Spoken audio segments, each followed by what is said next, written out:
Let's go. Go big or go home. Get your game face on. I need a seat on that throne. Pittsburg, California, a well-known city right here in the heart of the Bay Area. This city thrives on a blend of toughness and education. Pittsburg embraces its roots in culture and learning, making this community strong.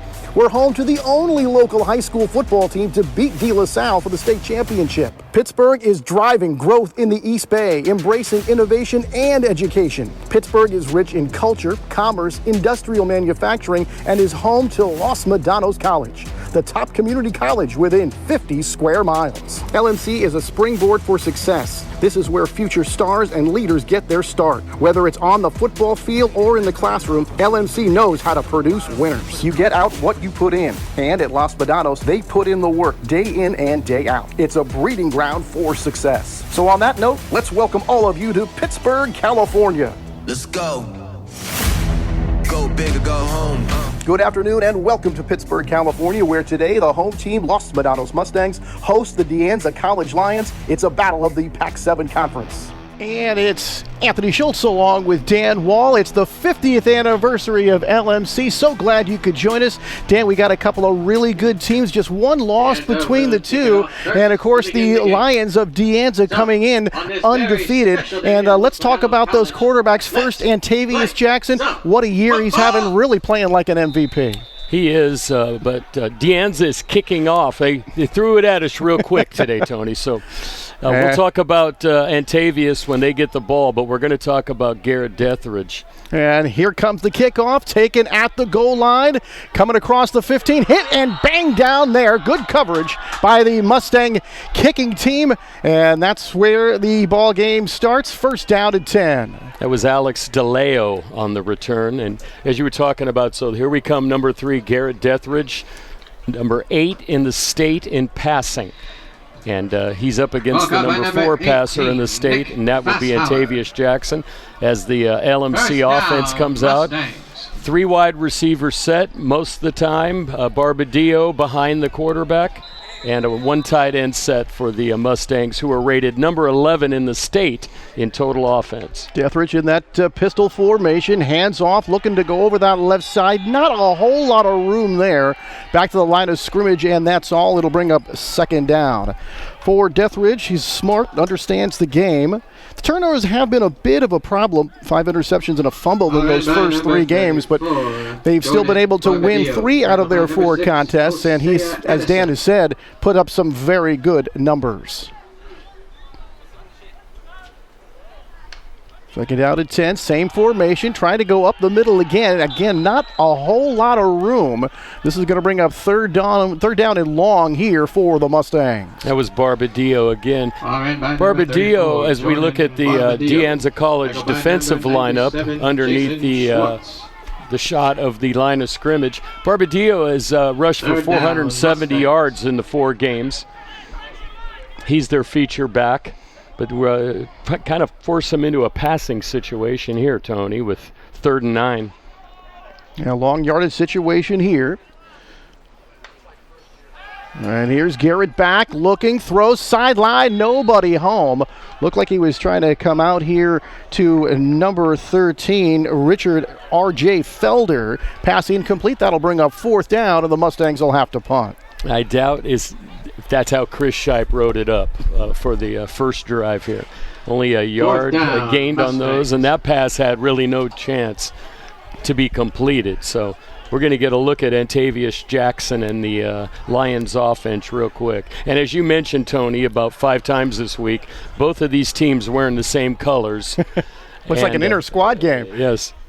Punt is away, high end over end kick. This one is going to hit at about the 45 and take a Mustang bounce inside the 25, picked up at the 22, and the Mustangs cover it quickly and throws the return man out of bounds. And that was number 5 picking up that ball. That was DeAndre Alvarado, and I don't know if that was a very wise decision there. Tony, that was over a 60-yard punt. So that gets Los Medanos out of a little bit of trouble here that they had field position-wise. But here's our first look at the state's number 4 passer, Antavius Jackson. Line, first down, Mountain Lions. So the Mountain Lions going to take over, and the nose of the football right at their own 25-yard line. So 3 and out for the offense of LMC, and now De Anza gets their shot.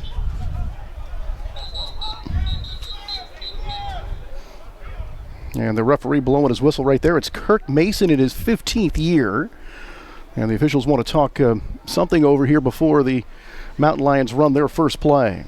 Both teams have been so far, Tony. LMC 11th, De Anza 12th in the state.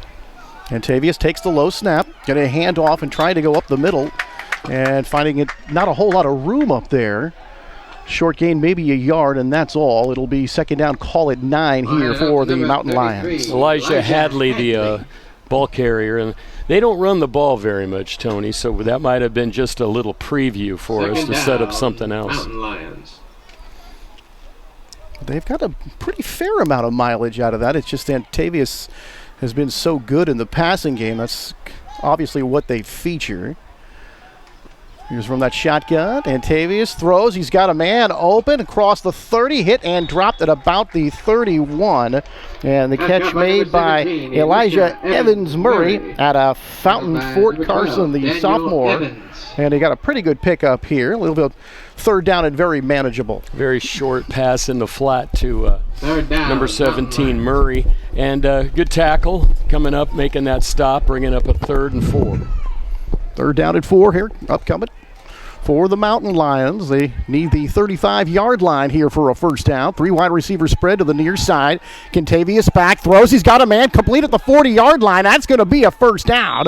Hit and drop there at about the 41, so they get about 8 on the play, and they move the sticks. First down, De Anza. Akeem Wright made that catch right in front of the corner. You can see Jackson's not a big guy, but he's got a good arm, and of course really fast if he gets out and out of the pocket. Yeah, he's been very effective with the pass, and he's a big part of the running game First as well. Down, Mountain Lions. I thought they were just the Lions, Tony. I didn't know they added mountain in there. Davies is going to run right up the middle. He goes, and he is going to get across midfield into Mustang territory down to the 48-yard line, very close to a first down. And we'll call it about a 10-yard gain, and that will be another Mountain Lion first down. We have Barbadillo on the offensive side for LMC and Rebedello on the defensive side. He made the tackle on that play. Quarterback draw straight up the middle, and you can see the speed that Jackson has. Yeah, Jackson comes in with 4 rushing touchdowns on the year to go along with 13 passing touchdowns. And that's just in 4 games. Going to go to the outside. There's that hitch pass. And this one's down the sideline. They've got another first down as they go to the far side, pick up a big gainer on that quick hitter. And here are the Lions moving the ball right down the field. Taken out of bounds. Akeem Wright is not the featured, so to speak. The leading receiver is Devin Dawkins, but Wright's been open on 2 of those sideline passes, and that one right there, Tony, was another big gainer. So they're just moving the ball right down the field in big chunks. Started this drive at the 25. They've mixed it up with a couple of runs. Passes have been very effective. At the end of the play, unsportsmanlike conduct. Offense number 4. That is number 4's first unsportsmanlike conduct. A second unsportsmanlike conduct will result in disqualification. So much like the college rule, Tony, they on that personal foul against Wright, that's his first towards disqualification. If he gets another one, he's joining us up here in the booth. Well, instead of lining up at the 36, Dan, they are now back on their own side of the field at the 49. Costly penalty indeed, and a break for the Mustangs. And now we have an official's timeout. So they're going to talk things over. We'll step aside just a moment here. Just getting underway from LMC, the 50th anniversary of LMC. So glad you can join us. Come on back. More Mustang football coming up. Mi futuro es cuidar de nuestra salud. Mi futuro es mantener la tranquilidad. Asegura tu futuro con más de 90 programas y matrícula gratis para los que estudian tiempo completo. En Los Medanos College, el futuro es nuestro. Empieza hoy en losmedanos.edu. All right, the Lions on the move here, but just hit with an unsportsmanlike conduct penalty, and the official still talking some things over here, but it is going to be first down and 10, and the line of scrimmage now their own 49-yard line. So it was really a big break there for the Mustangs as the Lions had put together a pretty good drive there, Dan, with 3 first downs. You know, Tony, I always wondered what it's like to watch the film back after you negate a big gain with a 15-yard penalty, telling the other team we just got 15 yards. First down, Mountain Lions. Just give the ball to the ref and get back in the huddle. That's when you just kind of look down and hope the coach isn't looking at you. Oh, he's looking. First down at 10. Back to pass. Here comes a blitz off the corner. Contavious in some trouble here. He's going to be able to get away, though. Makes a nice run out of it anyway, getting to the 45. So he picks up about 6 yards. It'll bring up second down and 4. Very shifty. You can see he's and he's not afraid to run. He's not one of those guys that sits back in the pocket waiting for a bunch of guys to. The minute he sees a hole, boom, he's gone. Second down, they had looked like they had a blitz coming from the defensive right side. Got into the backfield very quickly, but Jackson able to get away from that. And, of course, those great runners, Dan, they can always make that first guy miss.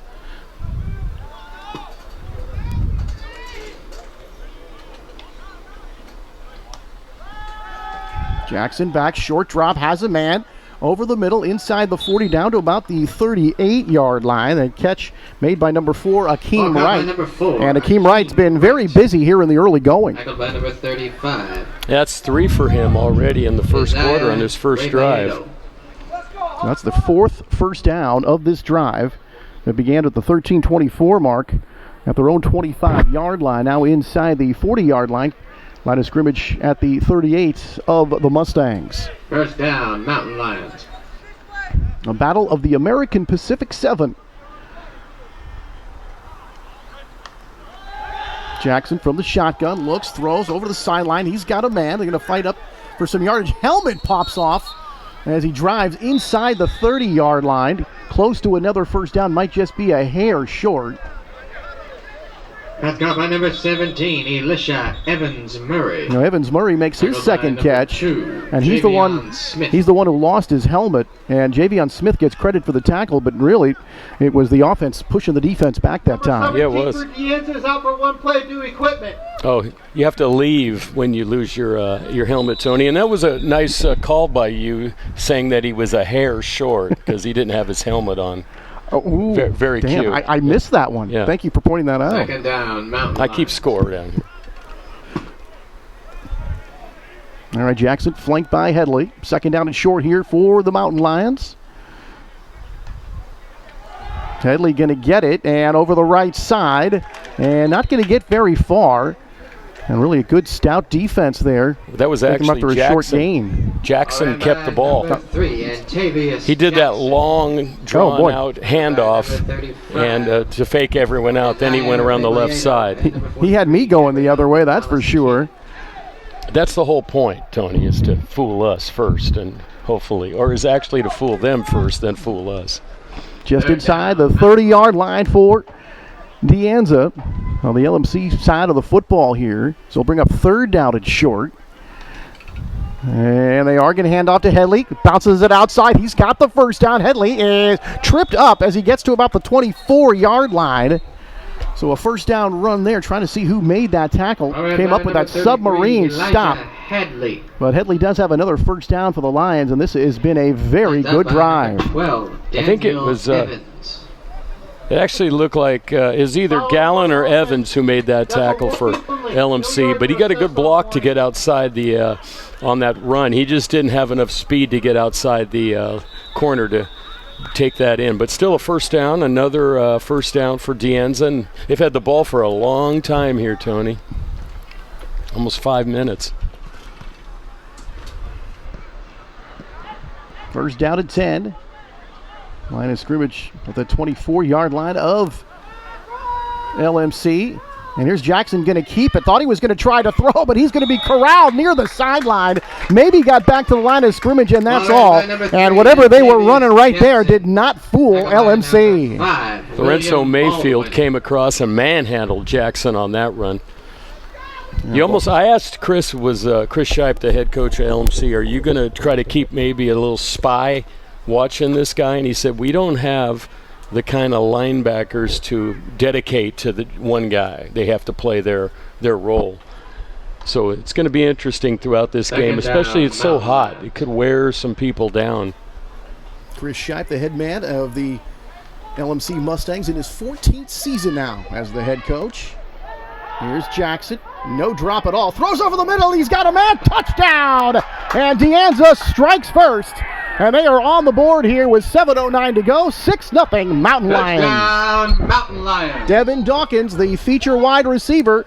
And boy, Dan, he really reached down and sort of behind him as the ball was a little off to his left. Able to make a very nice catch there and turn that into a touchdown. Yeah, it was a good play. Quick though. They don't wait too long to throw the ball, Tony. They get it out quick, and he had just made his cut, and that's probably why he didn't lose it, because he had enough room. Touchdown. So At the end of the play, unsportsmanlike conduct, excessive celebration, offense number 1. That's number 1's first unsportsmanlike conduct of the game. The second unsportsmanlike will result in disqualification. That penalty will be assessed on the kickoff. So that's 2, Tony. And you know the thing, it's one thing to get a 15-yard penalty. That's fine. It's another thing to be disqualified after 2 of them. So we'll see what happens. Maybe that's their game plan. Let's get all those guys disqualified. Tim Blackmore for the extra point. Snap, spot, kick is good. And with 7:09 to go, it's the Anza Mountain Lions coming up with a touchdown, and they lead it 7-0. So Tony, while we have an opportunity, I wanted to tell you a little about our history out here televising sports. And Chris Shipe. Chris was the quarterback for Pittsburg back when Ron Carter, one of our producers today, and Clay Callum. You remember Clay? He's still coaching over in Concord. We did the very first Big Little game on television, and Chris was the quarterback. And that was actually the team. He was a junior that then the next year went on and beat De La Salle in the Coliseum. The last time De La Salle actually lost a game in what would be Contra Costa County. And will be grounds for removal from the site of competition. We thank you for your cooperation. So all the way back to what, 91 was the last loss, right? 91, yeah. So it was the 90 Big Little game. Percy McGee, Greg Quesada, Reagan Upshaw, all played for Pitt. Mark Butterfield, Mike Lucky. There was a bunch of future NFL players in that game. Here is Blackmore kick after assessing that penalty. Kicks it from the 20. So the Mustangs a chance to return this one. Here come the 25, 30, 35, 40, across the 45 to the 46. Good return. And that is number 13, Richard R.J. Felder. So after that penalty, set the Lions back, and the Mustangs able to take advantage with their special team. Now, let's see if LMC can take advantage of this after the first drive. They started back on their 15-yard line. Right now they're at their 46.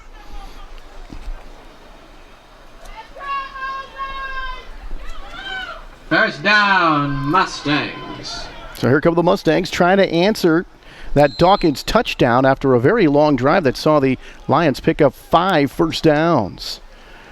Handoff, looking to go up the middle, and just not a whole lot of room, Dan. Looking over at the line judge, it looks like it's going to be about a yard gain, if that. It'll bring up second down and long. This is the problem you get sometimes, Tony, when you run a spread offense. You don't have a tight end. You don't have a lot of secondary blocking. And if you don't hit that hole, you gain a yard. And that's pretty much where LMC's rushing game is right now. Oh, Deathridge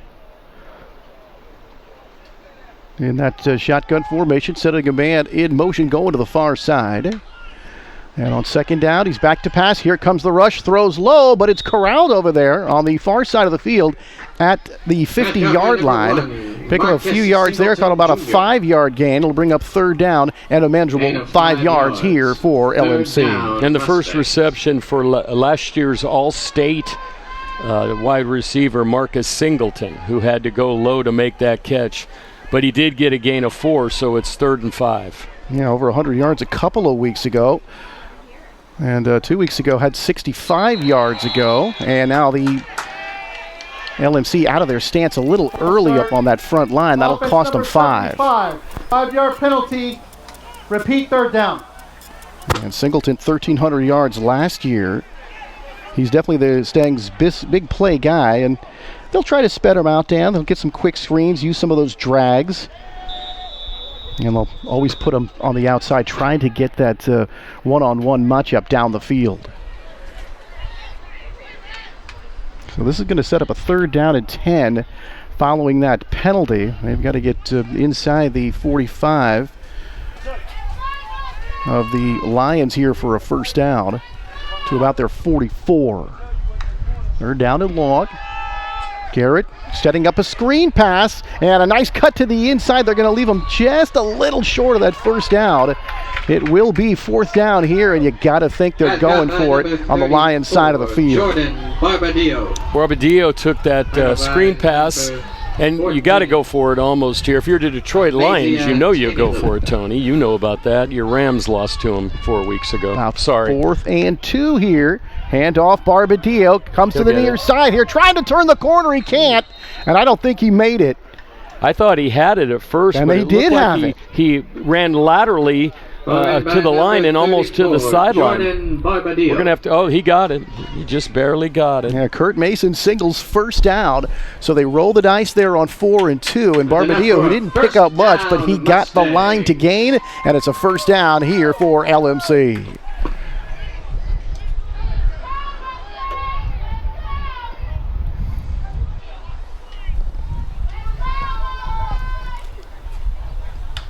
Deathridge. And almost bumped into Barbadillo that time, and he goes right into the line, and a bunch of defenders bump into him. Maybe a half-yard gain, and that's all. Bring up 2nd down, and we'll call it a long 9. I don't know if I'd run that play again, Tony. that one, they almost look confused, which is hard to believe that, after 4 or 5, your 5th game of the season, that you're a little off with your handoff with the running back there, but that's what happened. Fake the handoff here, come to the near side, and that quick pass, and not a whole lot there as the Lions converge very quickly to get on Marquis Singleton out of Encinal High School in Alameda. It's going to set up a 3rd down and a long again after he picked up maybe a pair. Interestingly enough, Deathridge is from Encinal as well. So the quarterback and his number 1 wide receiver both went to the same high school.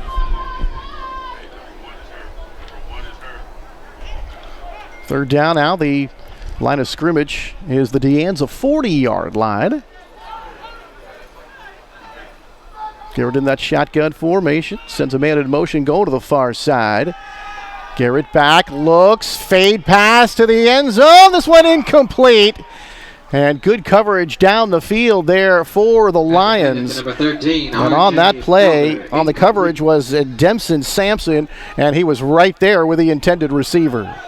You usually, that's just a toss-up, Tony. You just threw it up for grabs, and you kind of pray there. A lot of times you're looking for PI.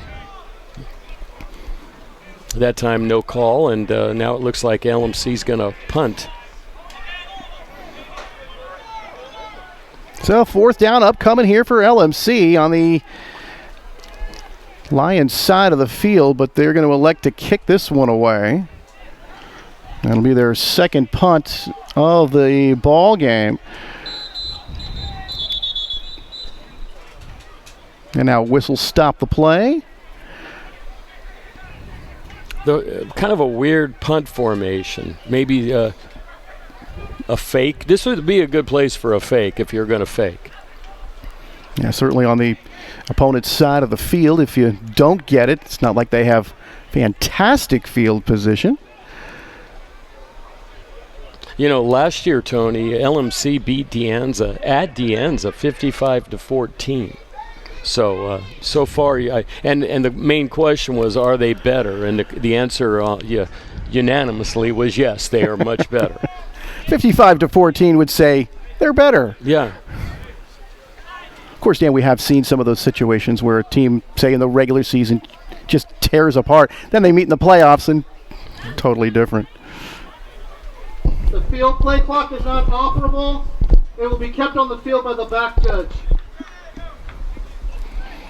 So having some trouble with the field clock here. Officials getting everything together here. 3:32 to go here in the opening quarter. 7-0 in favor of the Lions. And on their second possession, it'll be their second punt here for LMC. Here comes the rush. The kick is away. And this one looks like it's going to head for the end zone. It will hit at the goal line into the end zone for a touchback. So the Lions defense gets off the field for the second time. They'll have this one out at the 20 as they get their second drive of the game. So, Tony, one of the interesting things about Los Medanos in the 50 years it's been here is one that I actually got a diploma from here. But they're just giving those things away. They just handed them out. I think it was $29.99. So, but I got that in 1980. LMC did not play here in their first number of years. The field was, I think, one of the last things they built, and they also didn't have lights. So their early games were played at Antioch and Pittsburg high schools. And as a matter of fact, I got a couple of guys here I want to talk about. At the 20-yard line. Great alumni. Not necessarily the top five, but like the top five I know about. And one of them, of course, is the great Pittsburgh quarterback Joey Aliotti, who went to Boise State, was drafted by the LA Express and the USFL, and recently retired as the Dean of Boys over at De La Salle. So he was one of the first major stars of football here at LMC. And quick hitter out to the near side, and pretty nice gain coming over the 25-yard line to about the 26. And that's Devin Dawkins again, able to get that ball out to him very quickly here, Dan. They had one man downfield, but it didn't look like a screen setup, more like it's one of those hitch passes. Well, they're not throwing the ball deep. Everything is underneath, but they have good speed. They're running good routes, and he seems to favor Wright and Dawkins.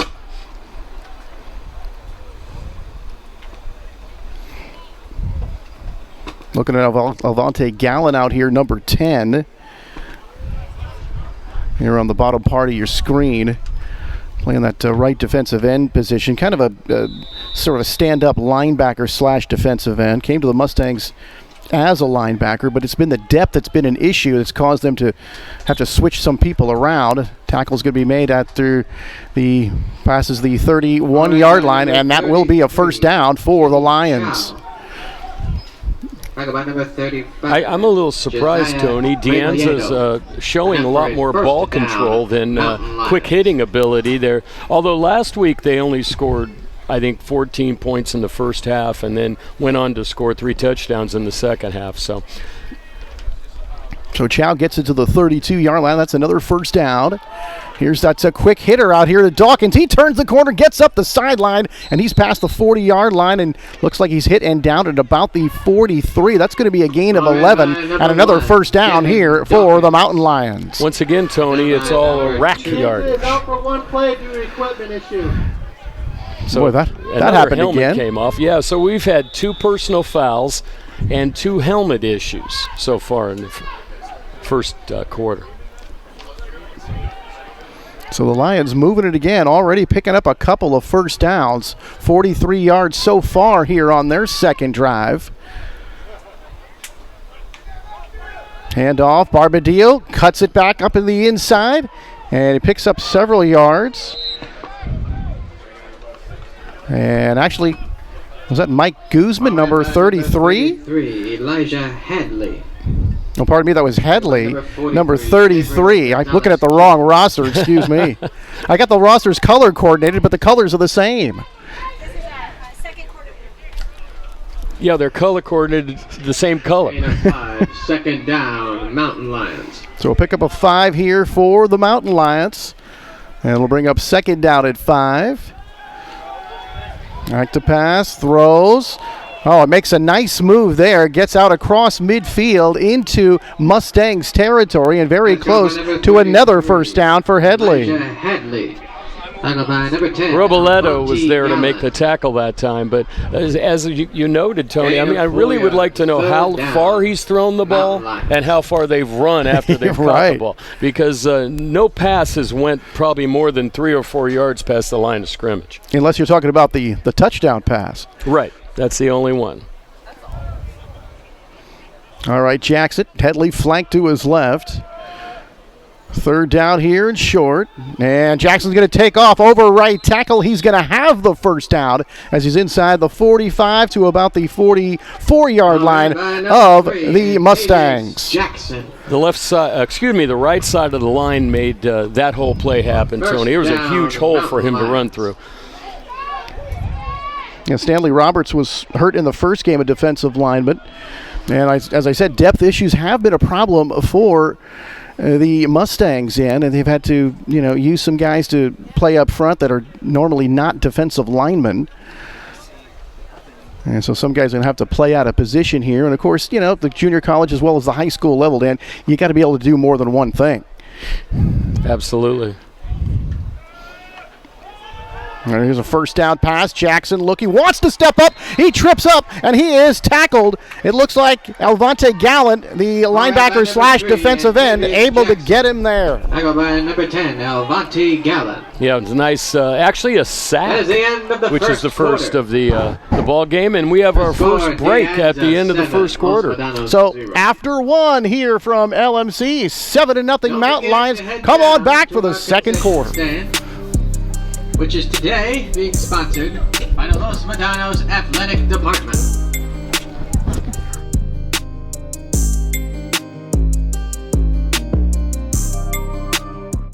In 2009, Thomas Hampton cemented his place as California's top running back, torching defenses for an impressive 1,708 rushing yards. His relentless performance on the field earned him first-team JC All-American honors, representing the Los Medanos College Mustangs. Hampton was unstoppable, leading the state in touchdowns that season, and his combination of power, vision, and breakaway speed made him a nightmare for opposing defenses. He was the unquestioned leader of the Mustangs offense and a standout star in the state of California.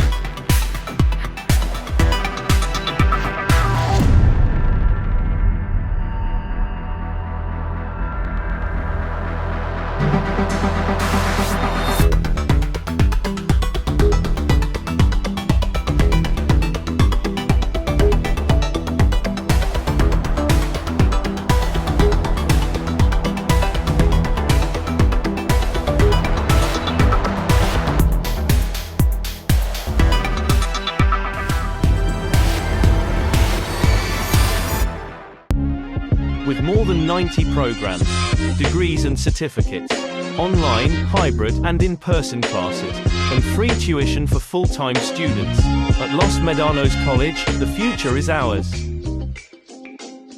We're here at Contra Costa TV, home of the Office of Communications and Media. Thanks to Los Medanos College for educating our community members for half a century. Go Mustangs on 3. 1, 2, 3. Go Mustangs! Go big or go home. Nothing in favor of the Lions. We've got Cassie Dickman here with us. And Cassie, you're a journalism instructor for LMC. What can you tell us about the program and the LMC experience with the student newspaper? Well, we're celebrating our 50th year here at LMC, but so is the student newspaper. We've been here since the very beginning, so we're also having our 50th anniversary. The newspaper is entirely run by students. They do a print edition and an online edition, so everything is produced by students. The photos, the design, all the stories, editing, everything. They put all their passion into it, and I can tell you, as an alumna, I was the LMC Experience editor from 2016 2017, and it's a passion project, right? They put everything they've got into it. And, they have a long history of award-winning work. Every year they win awards at state and regional conferences, including for their sports coverage. Here's Jackson looking for some room, in some trouble, fires over the middle. This one is going to be caught by Dawkins, and he's going to be very close to a first down. Now, they also talk about great experience here for the students. They simultaneously freelance for local news outlets. Tell me about that. Yeah, so a lot of our students actually cover like high school sports. They also work for places like the Brentwood Press, covering their local communities. And did you know the Brentwood Press was actually co-founded by a former LMC student named Rick Lemire. He co-founded it in the 90s, and he used to be a perspectives editor on The Experience. And the sports writing and covering the sports and the industry of vibrant and growing areas in the news business. This is going to just give so many opportunities to these students. Yeah, absolutely. I mean, a lot of our students go on to have illustrious careers. They win awards. Sports writing is one of the most popular beats at our student newspaper. And, we have some great alumni that are big in the industry. For example, Jesus Cano is a sports writer for MLB and MLB Pipeline. Oh, wow. Godofredo Alex Vasquez is an AP sports photographer who covers the A's, the 49ers, the Warriors. Yeah, so we're out there. And also, we student journalists further public discourse, right? Right now they're covering immigration, and they've covered housing insecurity, even holding a panel, inviting in local politicians, holding them accountable for their policies and asking them hard-hitting questions, while also allowing the public to ask their officials those questions. And it was covered by lots of local news media, so they're also setting the news for the day. Great chance at a learning experience. It's so much to do after that. Dan? Well, I was going to tell Cassie, we have a lot in common. I went to LMC. Oh, yeah. I worked for The Experience, and I was an assistant editor. So we have a lot in common. We have that common history, yes. Right? We're out here. Although we're doing the job. Most of my writing has been lost over the years. Oh. I think accidentally, but no, I actually went back and looked at your archive, and I'm in there. So yeah, that's awesome. And I actually wrote some sports when I was here, and I did a lot of editing of the sports, and I really appreciate the context that has to go into good sports writing, right? They have to know the context of the game, the teams, the stats. It's really impressive, and our students do an amazing job at that. Yeah, I actually luckily got to cover the basketball team the year they went to the I don't think they got to state, but they went into the tournament. Yeah. And they had a guy by the name of Lester Connor who played for the Warriors and played in the NBA with 17. So that was a lot of fun. And back in those days, you couldn't get in the gym. It was sold out on a Friday night. Fantastic. All right, Lions on the move. Cassie, thank you so much for stopping by. Yeah, absolutely. And it's just so great to see all the opportunities you get coming here to Los Medanos College. Absolutely. Support local news. Go Mustangs. Thanks, Cassie. Thank you so much. All right, Lions on the move again. Another first down here as they mark this ball at the Mustang 20-yard line. And now the defense of the Mustangs trying to get off the field. Here's one going right up the middle here, plowing ahead toward the 15. And this first half right now, even though it's only a 7-0 game, but it's really been the Lions offense that's really been playing keep away here from the Mustangs. Lanny Constant, the runner there, and something I'm a little surprised with, Tony, is you look at the stats, you look at Jackson, and they must have saw something in the film, thinking they could control the ball on the ground, because they've had the ball for 15 of the 20 minutes of this game probably. And Dan, it's been all those hitch passes, straight up the middle running, and quarterback scrambles. And they're going to slip and fall. They're going to lose a couple of yards here. That'll bring up third down, call it about 6. That was Dawkins, the wide receiver, with the football, lining up in the backfield that time. I wonder how the heat is affecting these players, because it's affecting the announcers. So, we're up here in the shade. They have set us up with a nice canopy out here. I'm feeling pretty good. It's a little my water's toasty. gotten warm. Oh, yeah, your water's, you need a new water. Third down here for the Lions. There's that throw inside the 10. And this one is going to be another Lions first down. It's going to be a first and goal situation. And that time it was number 9, Jadahari Young out of Colonial Forge, the freshman, with the catch in the first down. And the Lions keep it going. And the other thing, of course, is with the heat and the fact they've had the ball so much, LMC's defense has got to be a little spent at this point. Yeah, especially those interior linemen banging bodies on every play. First and goal, Jackson looking, throws, far corner of the end zone, touchdown Lions! Once again, it was Akeem Wright. This time he handed the ball to the ref. Walked off the field. So he must have got the message. By number 4. Although there is a penalty flag down near the line of scrimmage. But it looks like it's going to be a touchdown as the point after team getting on the field here. So this might be another one of those things where they assess it on the kickoff. Touchdown. At the end of the play, sportsmanlike conduct, number 70, taunting. There'll be a 15-yard penalty assessed on the kickoff. That's number 70's first unsportsmanlike of the game. The second unsportsmanlike foul will result in disqualification. Boy, we are seeing a few of those here today, Dan. Is it the third time? My question is, how do you taunt after you were just scored on? Why would you taunt? Why would you taunt? After you just got scored on. So here's LMC for the point after. Snap, spot, kick is good. And Tim Blackmore bangs it through with 10:45 to go. And it's been all Lions here in the first half, 14-0. Score, the Anza, 14. And not really what I expected, or maybe you expected, but 45 seconds left. They've had the ball for 2 long drives. They've ran the ball fairly successfully. Nothing huge, but just enough to move the chains and in short passes. And then when they get close in the red zone, he's been able to find his receiver right and Dawkins. Both of them have caught touchdowns so far. So Anza's impressive, Tony. Very impressive with the offense stand. And now for Jackson, that's 15 touchdown passes on the year. And he's barely halfway through his 5th game. Did I say 13? I said 15. Did I say that right? Yeah. He is piling up the points. So Blackmore getting set to kick off here. And once again, now they're going to kick off from the 50-yard line. Yeah, because of that penalty, they can probably bang this one through the end zone and not give the Mustangs a chance at a return. Ball will be kicked off at the 50.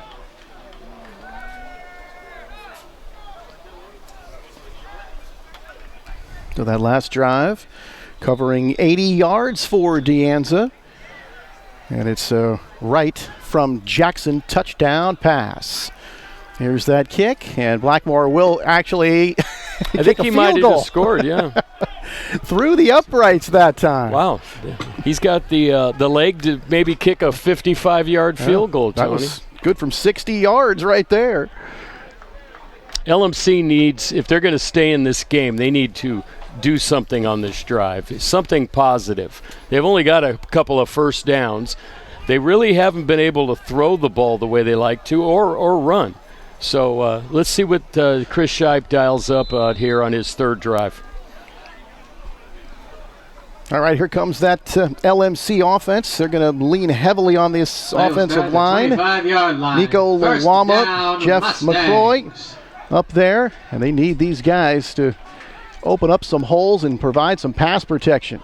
Handoff, fake. Now they're going to try to run the reverse, but boy, blowing up the play, but then getting away and making a play out across the 30 to about the 32-yard line. And then the ball came loose, and now they're going to say down by contact. Number 74 on that play. He blew up the play. That was Marion Aliyah. Yeah, but then it was Felder, R.J. Felder. Boy, looked like that was going to be a big loss, Dan. He made the move and made something out of nothing there. It turns into an 8-yard gain, bringing up second down at 2. And you can see how important tackling is and arm tackling isn't. And the Tampa Bay Buccaneers might want to study a little bit of that as well. There's a fake going to the outside. Got a man open at the 40. 45 and out to the 46-yard line. That'll be a first down here for LMC. That's caught by number 15, Alex De La O. De La O. De La O from Deathridge. Yes. That was a great play. They ran one of the wide receivers deep and took away the corner. Underneath came the pass, and a nice gain that time. One of the best plays they've ran so far. Trying to go up the middle again here. Not very much. Orion Knoll, number 4, out of Vanden in Fairfield. And he may have picked up just a couple of yards, if at all. I think they're going to mark him for a 1-yard gain. 14, Amazia Tenilu. So overall, the offensive line, the Stags were very one-dimensional last year on offense, and Coach Shipe told me that they've really stressed running the ball this year, and they've been much better at it through the course of the season, but they're finding some tough going here against the Lions. Well, they had an all-state quarterback last year as well. Here's Deathridge alone in the backfield. Throws this ball's intercepted. They're going the other way. 20, 10, touchdown Lions. Wow, that was right off the pass there. DeAndre Greeley. Intercepted by number 0. And there was no hope once he caught that ball. He was gone. For a touchdown, Mountain Lions. So Greeley makes the interception, and from about 40 yards out, he returns it for 6. And he was able to cut across the face of the receiver and make the catch, and nothing but green in front of him after that, and it's 20-0 Lions. Yeah, Tony, isn't it amazing? 2 plays. One play, you run one of your wide receivers deep, opening it up the passing lane. The next one you don't, and the corner jumps the play and runs it back for a touchdown. A big blow here to the LMC Hopes. Snap, spot, kick is good. And Blackmore 3 for 3 with the point afters. And with 8:59 to go, 21-0 De Anza. And the kick is good. So, Tony, also on the LMC coaching staff, some old friends, Aaron Alatorre, who played in that Big Little game with Chris and has been lifelong friends, is over there. PAT is successful. Yeah. So I guess there was offsides. No taunting that time. Also, Bill Cockrum, who was the head coach at Pittsburgh back in the late 90s and into the 2000s, before Vic came over and redefined high school coaching. If you ever visited Vic in his office, Vic Galley, he was pretty much a professional coach. See where your favorite team. What my favorite thing about Vic was, you know, a lot of coaches will give you those cliches, and they'll kind of just say something nice about the guy. That wasn't Vic. No, Vic wouldn't say. He didn't even say things nice about his own team or staff. I asked him one time, I think you were asking him, we were together, and you were asking him, well, I heard that he's a smart kid, and Vic's like, no, he's not smart. But he can catch the ball. Vic didn't sugarcoat a lot of stuff. No, Vic is retired now. Charlie Ramirez has the Pirates at 5-1 after a victory last night. And a very successful season last year as well. Here's Blackmore with the kickoff. And he booms this one. This one's headed for the end zone. And another touchback here for LMC. They'll start again at the 20-yard line. So, as I said, before that drive started, Tony, it was pretty much imperative that LMC did something on that drive, and they didn't do it, and then they gave up a quick score. So they're in quite a bind here, down 21-0. Not much success on offense so far, and not able to stop De Anza when they've had the ball. For the kicking team, it'll be a 5-yard penalty. Ball will be placed at the 30-yard line. First down, Los Medanos. So a penalty against De Anza on that kick. So the Mustangs will pick up a few extra yards on that to start in a little better field position. But, yeah, Dan, it's time to get something going offensively and get some points. They'll start from their own 30, first down and 10. Deathridge and company trying to find something here on offense. Going to go up the middle. They'll pick up about 3 yards. Call it second down and 7. And again, Dan, looking up the middle, and so far that defensive front for the Lions been awfully tough. Ryan Knoll. So that was Null who made the who had the carry for LMC that time. I always wondered when you were running back, Tony, and you get tackled like by 4 people every time. When you want to switch to tight end. Or tennis. Or ping pong. Tennis, your opponent's on the other side of the net. All right, here's Deathridge. Here comes the rush. Steps up, hit as he throws. The ball is loose. They're going to rule incomplete. Tuck rule. And that is a break for LMC because that ball coming out of the hand, you're just wondering, was the arm going forward? Well, we're not going to have a 7-minute review, so I don't think we have that ability in junior college football. Mustang. But if this was an NFL game, there'd be a 7-minute review. So it's going to be 3rd and 7 here for the Mustangs. Showing blitz, coming with it. They're going to run the ball, and they're going to get very close to the towns, and they're going to get the first down up over the 40, down to the 40-yard line, 41-yard line. So picking up about 11 is Null, and that will move the chains.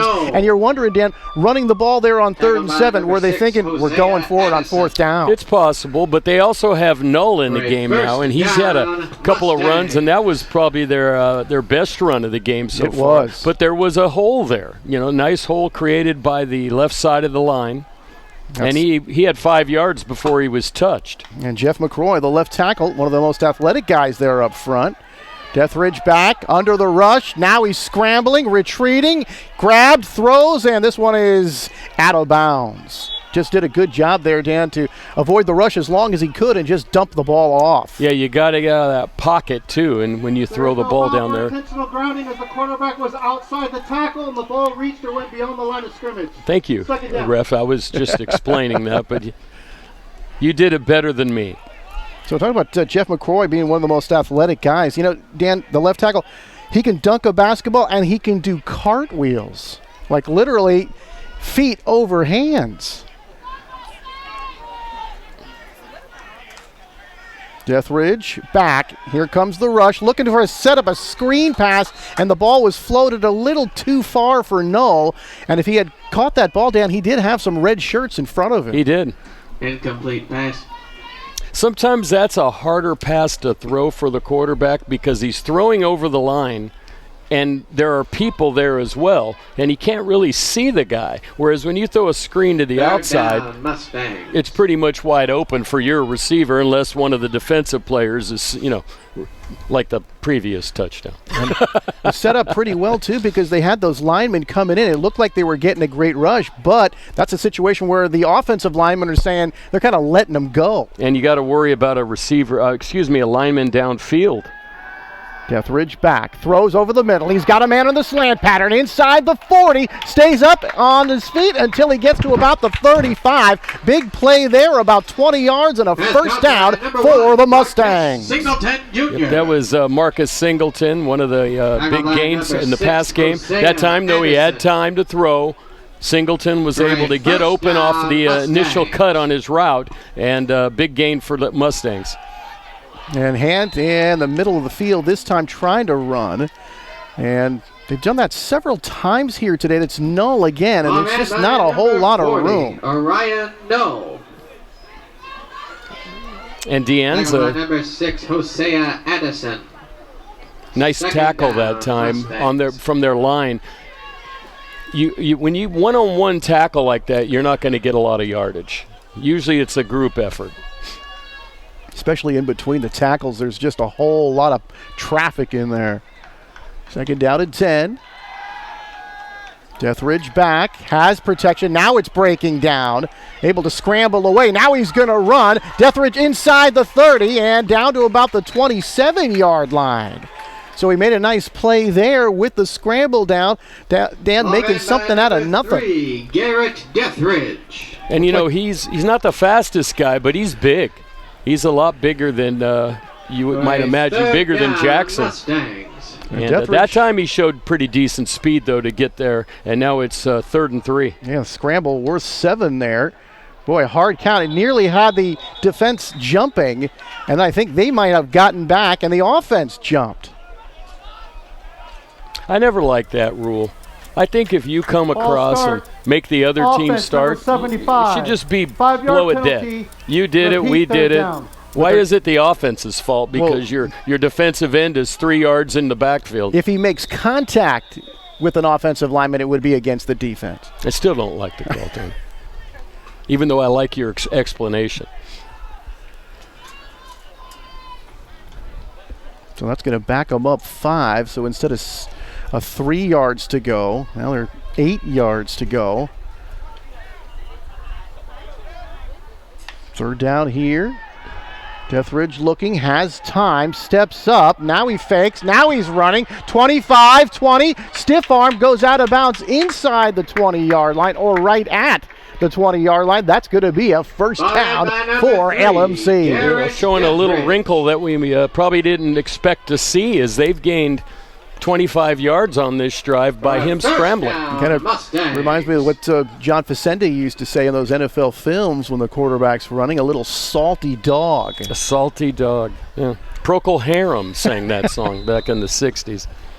First out of 10 here for LMC. Lining up at the 20-yard line. And we're going to get a timeout here. It comes with 5:18 to go here in this first half. A 21-0 Lions lead, but the LMC Mustangs on the move. We'll be back to Pittsburgh in just a moment. Are you ready to play a vital role in your community and help those in critical moments? Then your career begins at Los Medanos College. Scan the QR code and unlock your potential with a hands-on program that will excite, challenge, and prepare you for your future as an emergency medical technician. EMTs are in demand, and most students are hired immediately upon certification. Take the next step and make an impact on the lives in your community. Register, train, and unlock your future today at Los Medanos College. First down at 10. Hands off up the middle and some good yardage there. And on the carry that time, number 34, Jordan Barbadillo. Number 34, Jordan They're starting to get a little bit more number 52, in the running game. Still nothing really breaking through other than the 2 quarterback scrambles. Second down, Mustangs. Once again, their defense now on the field for a number of minutes. And one thing we haven't mentioned, Tony, is the artificial turf. You know, that can increase the temperature on the field. Oh, it gets hotter, absolutely. So Barbadillo with that last run. He usually splits time with Zeke Barber. Haven't seen too much of Zeke. And Zeke Barber was all conference in 22. He was the leading rusher that year for the team. And Deathridge has a man. It's Knoll. He's going to turn the corner, get inside the 5. That'll be another first down for LMC. And it's a first and goal Mustang. I love that play, Tony. And a little play action on that one. Number 34, Jonathan. You bring your running back out underneath the coverage and right off the line. And nice little pass that time. And LMC's finally in an area where they could put some points on the board. Yeah, trying to complete what would be a 70-yard touchdown drive, but still some more to go. Nice cut back to the inside, getting close to the goal line. Going to mark this down at about the 2 and bring up second down and goal here for LMC. Placed out by number 34, Jonathan Andrade. We haven't mentioned Deanza's head coach, Joe D'Agostino. He also is their offensive coordinator. Having a very good year. Pitch back, cut back to the inside, but still not able to get to the end zone. Couple of tacklers there making the stop. Among them, number 6, Hosea Addison out of St. Francis. And he made a good cut across, good pursuit that time to bring Barbadillo down. Third down, Mustang. I would say they're in 4-down territory. I would think so. And Barbadillo made that nice cut back to the inside, but a couple of white shirts there to get him. And really no gain on the play. Third down and goal, but I would think, Dan, you're right. 2 plays to get the necessary yardage. Deathridge throws, corner of the end zone, way too far. Even when that came out of his hands, Dan, you could tell that one didn't have a chance. Well, there was good underneath and backside coverage on that on both wide receivers. One thing I don't like to do, or I wouldn't want to do if I was running a play like that, is send 2 wide receivers into the same area. Never want to do that. Because then you have 2 defense. Well, one defender players. can cover 2 guys now. Especially when you're in the corner of the end zone like that. Reminds me of basketball when they always remind you spacing. I knew a different kind of spacing back in the day, Tony. It wasn't on the basketball court. Nope. The lone sec bat behind Deathridge, sending a man in motion to the far side. And he's going to roll out. Here comes the rush. Throws for the end zone. Back end line. Incomplete. Well, that was a 4th down play, and they don't get it. They turn the ball over here on downs, and the Lions offense coming back out on the field. So they gained 68 yards and are not able to get those last 2, which oftentimes are the toughest. Where was the tush push there, Tony? I mean, that's a popular thing nowadays. And for a while, Philly was like 80 for 80 doing it. Nobody could stop it. But then I started seeing where they got stopped a couple of times. Play starts at the 3-yard line. 1st down, Mountain Lions. So the Lions going to take over at their own 3-yard line. But that was a situation really to cut this 3-score lead to a 2-score lead, but unable to do so. And the defense by the Lions, getting them stopped again. Going up the middle, creating some room, getting out across the 5 to about the 9-yard line. That's about a 6-yard gain on 1st down. It'll bring up 2nd down and 4. Elijah Hadley. Hadley once again, he's got the bulk of the carries today for Anza. In Cupertino, by the way, Tony. Down, Mountain Lions. You don't think about Cupertino that much. It's down there on that side with the Mountain View and Los Gatos and Cupertino. I just go to the Shark Tank. San Jose way. Yes. 2nd down at 6. Approaching 2 minutes to go. Boy, and Jackson nearly got it. I think he did get the Mustangs to jump. Let's see. This is the 2-minute timeout. This is a 60-second timeout. Now remember, in college, there's no 2-minute warning. It's the 2-minute timeout. Oh. That's a new rule in college this year. Because I was just thinking, wait, there's no 2-minute warning in college. I wonder when the colleges are going to go to the kickoff rule. You know, the new NFL kickoff rule. Which just says, why don't you guys just start at the 20? What? 25. Something. Start the 25. It's so academic, Dan. What is it, 98% of the time you're going to start with a touchback? So for LMC, they've had the ball 4 times, couple of punts. They've lost it on downs.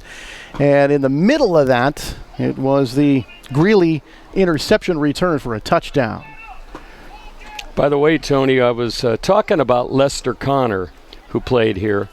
Great team that year. I actually got to cover some of those games. Kenny Traps was a great player here at Pittsburgh back in those days.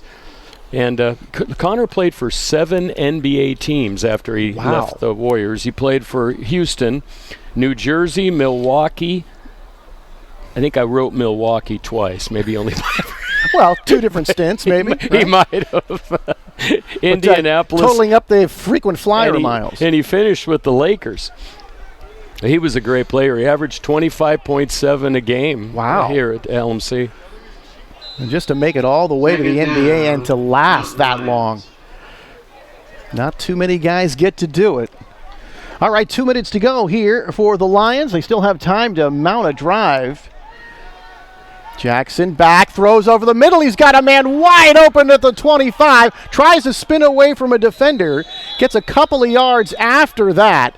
But that is going to be a 1st down. And that will stop the clock until they get the ball spotted. Number 28, Simeon Weidermeyer. This guy's kind of a magician. You know, he kind of makes something out of nothing. That time it looked like he was running for his life back there. He might have got sacked and stopped and looked. And he's not the biggest guy. So for him to find a receiver 20 yards down the field in all that mess after the play starts. And that was Evans again, Evans Murray, number 17. And Elijah able to make that catch, and boy, Dan, he was wide open. The pass was a little bit high, but there was some chaos, back there in the pocket. But if that ball's a little lower, he has a real chance to run after the catch. And if you're keying on the other two,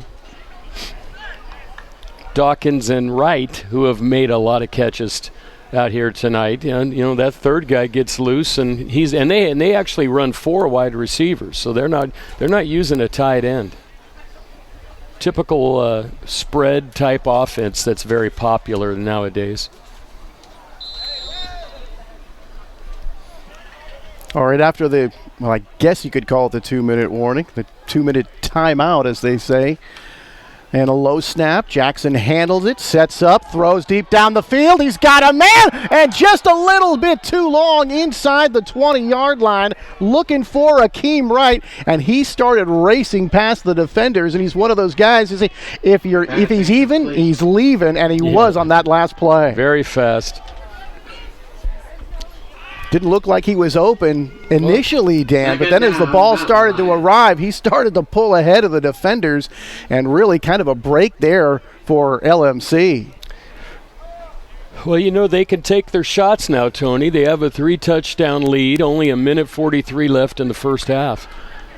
And you can throw a pass like that on first down. As a matter of fact, I oftentimes wonder why that isn't done more often at other levels. Just 1st and 10 from the 40. Is there another penalty? Timeout? Timeout, De Anza. De Anza called timeout. Final timeout. So De Anza will use their 3rd timeout, their last of this half. They got a minute 43 to go. And Coach D'Agostino and his offense will talk things over, but it's been a big first half for the Mountain Lions. They lead it by 3 touchdowns. I still want to know when they became the Mountain Lions. I mean, we have to do some. Do we have any researchers in the truck that can look that stuff up? I've heard of De Anza before, did some of those Contra Costa games, and I have never heard or seen Mountain Lions on any of their gear. Well, you can look across the field and see they've got their umbrellas, and see it looks like a little lion cub as opposed to a lion, and then a mountain lion. By the way, maybe they messed it up because there's been mountain lions sighted in Antioch the last couple of days. I've heard about that. Here, kitty. Yeah. Go go back to the mountain. All right, the Lions operated for about their 38-yard line. And here's Antavius directing traffic here. Wants the guys to move around here. He's got Hakeem Wright now here flanked to the near side. Jackson back and fakes, looking to go down the sideline, throws, and this ball knocked away. Oh, and a violent knockdown there by number 18 of the Mustangs, Nick Fasshauer, also a wide receiver from Cal High School in San Ramon. Boy, he batted that one down. Looked like a spike in volleyball. Yeah, he came across safety. And that's what your safety has to do, Tony. He has to come across like that on a pass. That pass was a little up there for a while. It wasn't a line drive type of pass. I'm thinking that might have been number 19, Sergio Andrade. Got his jersey kind of bunched up there, and I'm not sure whether it's a 9 or an 8. Can we get someone to go down there at halftime and tell the players to unbunch their jerseys? Oh, that one rolls up to Jackson. He handles it like a shortstop, completes the pass to the outside, and it's a big play up the far sideline, and that's going to be a first down for the Lions. And boy, what a grab by Jackson. That ball was rolling up there, Dan. That had disaster written all over it and a huge break for LMC. But Jackson just very nonchalantly picks up the roll and completes it out to the back, coming out of the backfield for a big play. That was Isaiah Evans, number 28, who made that play. First time we've called his name today. So on the Mustang side of the field now, at the Mustang 41, still a minute 28, no timeouts, but still plenty of time for this drive. Boy, this snap gets away. Jackson's just going to sit on it. and they're going to lose several yards all the way back to the other side of the field inside their 47-yard line, and we've got an injured Lion. Looked like number 54 was hobbling there.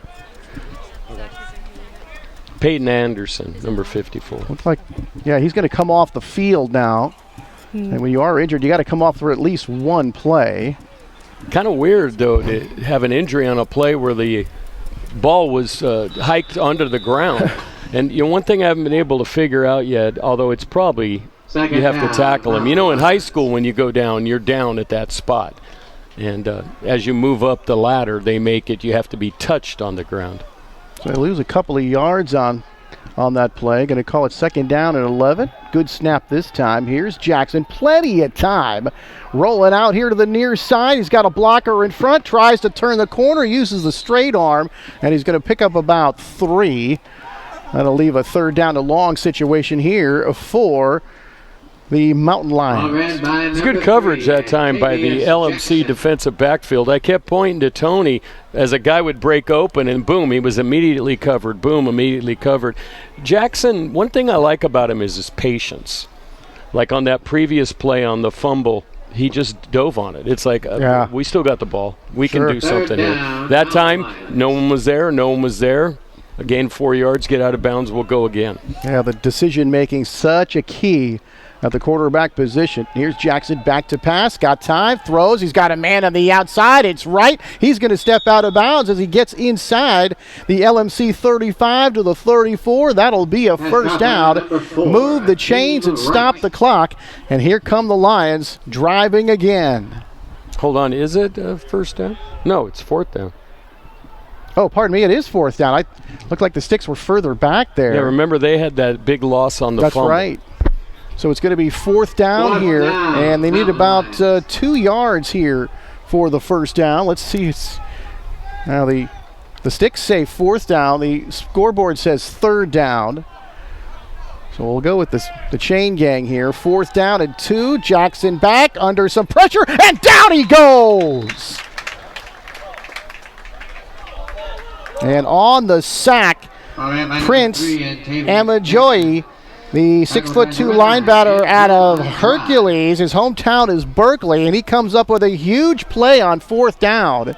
So they get the stop there, and 42 seconds here, Dan, with some pretty good field positions. You might take a couple of shots down the field here. For a turnover on you might. 1st down. I think I'm going to the locker room.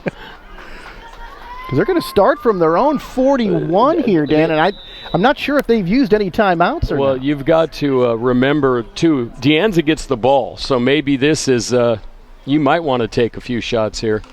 You certainly have time. Here He's comes the like rush under pressure, and down he goes. Deathridge, not a whole lot of time to maneuver, and big number 90, Andrew Rubottom, able to get him out of Milford Mill Academy. Timeout, Los Medanos. That's their 1st timeout of the half. So Los Medanos will take timeout. It's a big loss on the play. They've got 2 left in just 33 and a half seconds. And now the line of scrimmage is going to be the 35. And they're going to need about 16 here for a 1st down.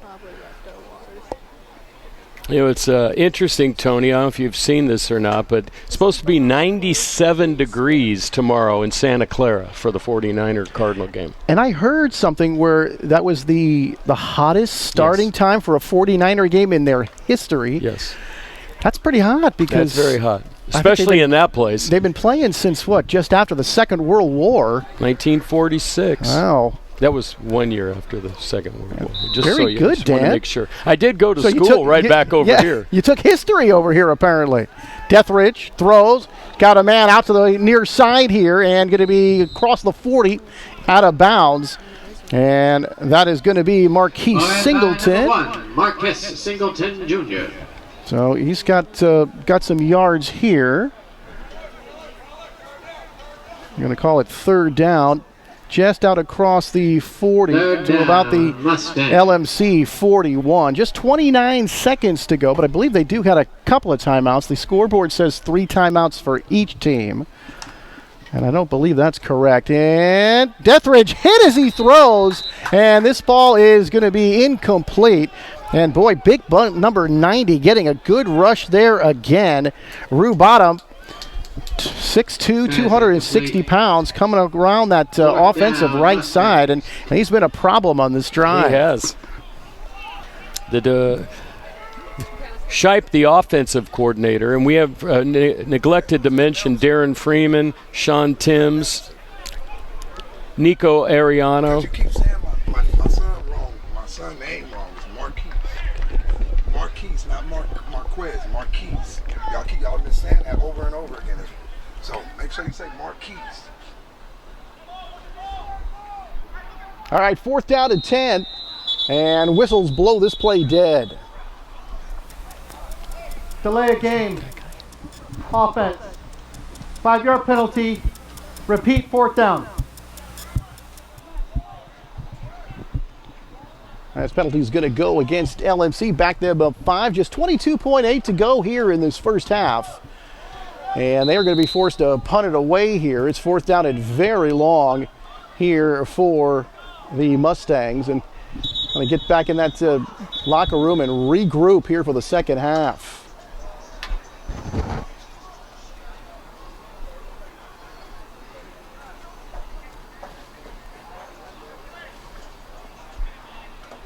So it's been a tough half here for LMC, particularly offensively, Dan. They did have that one drive, but ended up turning the ball over on downs.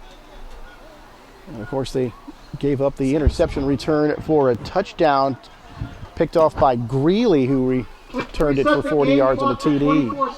24 seconds. Probably the biggest play of the game. It turned the momentum totally around. And then, of course, the second biggest, the stop on 4th down. And whistle stopped this play dead. And it's taken quite a long time to get this punt off. Yeah, there were, I think there was a minute left in the second quarter about a half hour ago.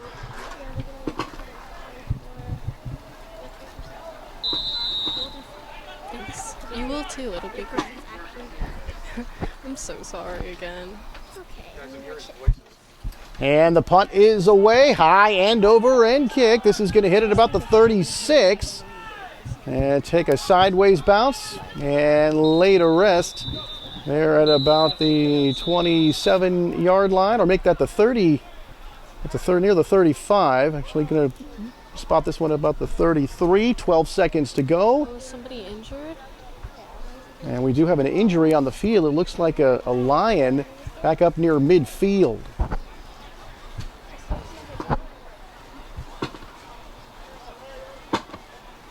One thing I noticed on the punt, Tony, if you noted, Deanza's punter tends to kick the ball really high in his his front step, which is something I'd want to look at if I was a special teams coach, because that's a very blockable kick. He doesn't kick. I mean, it's obviously easier to kick it lower, but he takes too much time in getting it off. So be something to look at in future weeks. It's Arias Ahmed, number 18, injured on the play out of Wilcox. Wilcox and San Jose.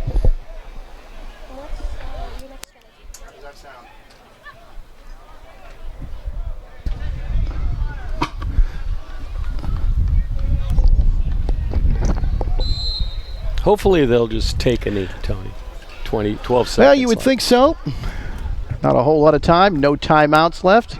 And they are in that kneel formation. And that will do it for the first half. A big first half for the visiting De Anza Mountain Lions. They lead it 21-0. Come on back for the second half right here from LMC in Pittsburgh.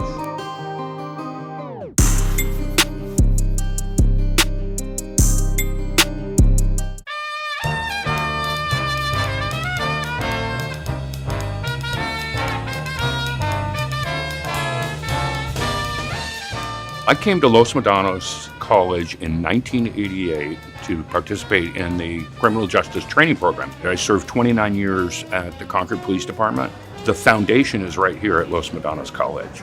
I started here in 1991, and my major was liberal arts. And I met wonderful faculty and staff that mentored me, and I want to do what you do. And that's why I wanted to work here.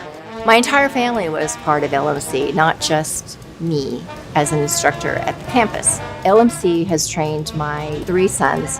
They felt very nurtured, and they felt that this was where they launched. The founders envisioned that LMC would be like nothing else. The idea behind the building was that when students or visitors would enter the campus, they would get the sense of arrival.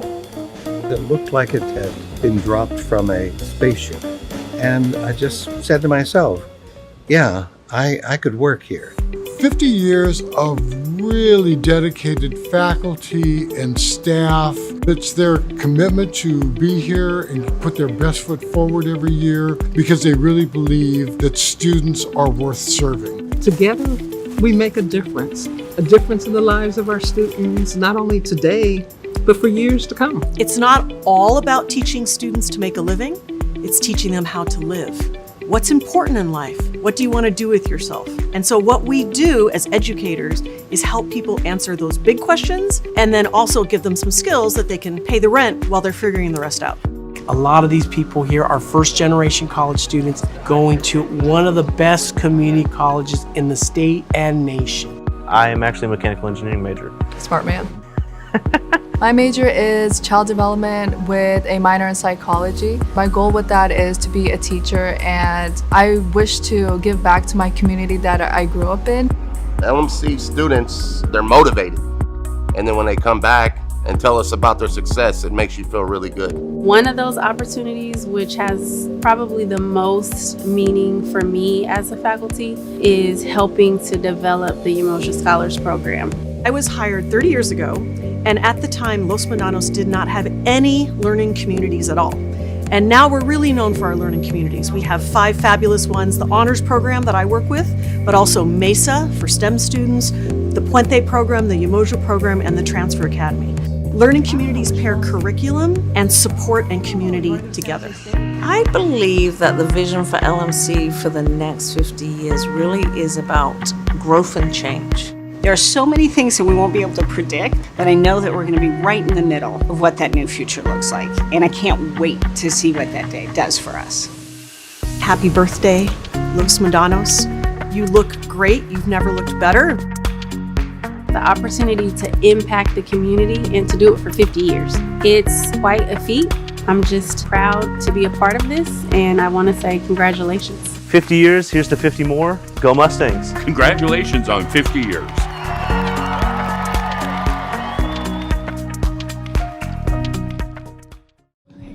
Hi, so I'm with Marty Storty, LMC Athletic Director. I heard the word around the street is that you're the new guy on campus. So how does it feel to be celebrating your 1-year anniversary at the same time as this legendary 50th anniversary game? Yeah, after 1 year, it's been great here. Really exciting about the anniversary. They're special. 50 years is a great accomplishment for the college.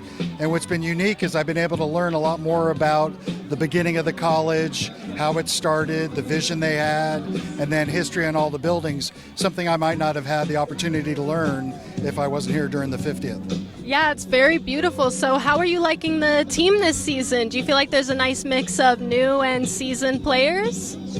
Yeah, we're excited about all the teams here at LMC. We have some great athletes, some dedicated coaches, and we've seen great success on and off the field. We're really committed to our academic progress, and at a community college, it's a 2-year opportunity to play, so we have a quick turnaround for a lot of our players. That's great. So does that mean a lot of players would have the opportunity to be recruited for UCs and CSUs? Yeah, we have a high transfer rate for 4-year colleges beyond just UCs and CSUs, but we certainly have players that go and attend those colleges and universities. But our mantra is to make sure that we succeed on the field and court and in the classroom. And with that, you have opportunities beyond community college. All right, that's great. It sounds like the athletes have a great basis at this school. So is there anything else you wanted to say to the audience about Los Medanos College and your experiences here?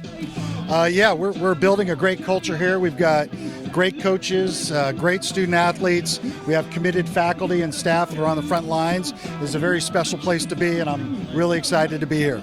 All right, I'm really glad to hear that, and I'm glad you're here with us now. It's a very exciting opportunity. Thank you. Thank you. All right. It's been a good game. I think the pick six obviously hurt LMC to make it 21-0, but I like how they went for that on fourth down. But I think they're right back in this game, got some momentum at the end of the half. Who do you predict will win? I mean, LMC's going to come back. It's only 3 touchdowns, so I think go 1 2-point conversion and they'll come back and they'll get the win. That's amazing. Why are homecoming games important for community college football? I mean, it's the first one I've been to, which I think is rare for junior colleges. So I think it brings the community together, brings some of the athletic programs together to come watch each other, which I think is really important for the camaraderie of the athletics department. So why is it important to celebrate LMC's 50th anniversary today? I mean, it's a big accomplishment to be around for 50 years, to see the growth of the school. We have new athletic complexes. The field is brand new. Just kind of see the trajectory of athletics here. It's just gone so far in the last 50 years. Thank you for your time. Tonight at a sports palace in Indianapolis, Super Bowl 46. Under the roof at Lucas Oil Stadium, the AFC champion. And you're going to see it right now because McCourty will go back to the safety and the dime defense now, and they bring in a couple of corners on the outside that have been cut by other teams. So let's see if Eli takes his shot at some of these outside cornerbacks.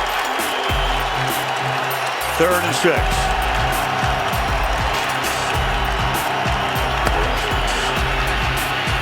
Manning hangs in the pocket, then throws, and that's going to be a first down to the Southern star, Victor Cruz. If they did indeed go right after the cornerbacks on the outside, Sterling Moore, number 29, the first target.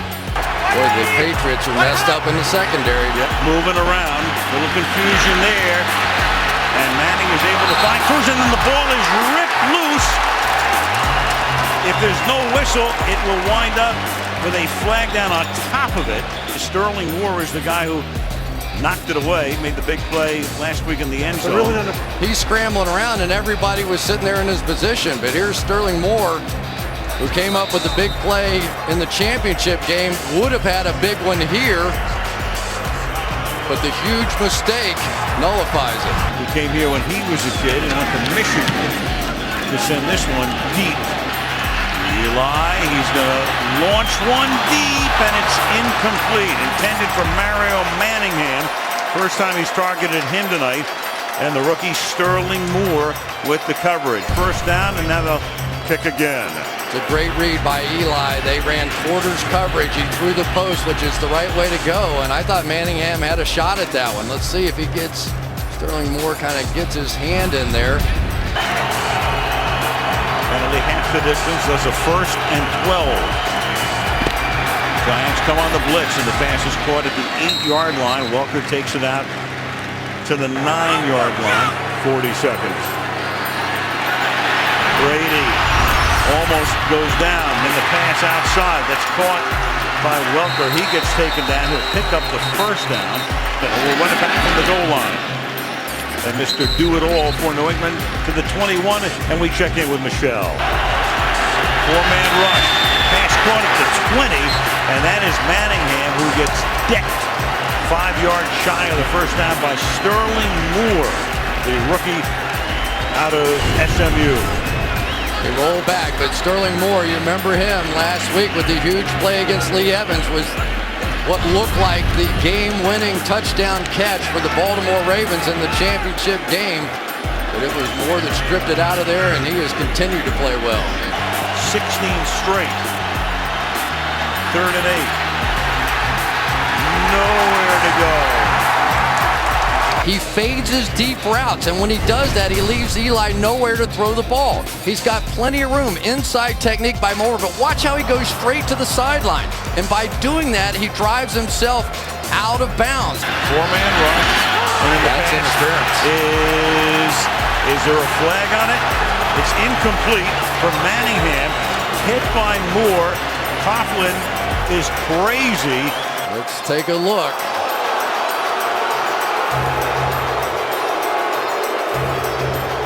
Reaching for the ball.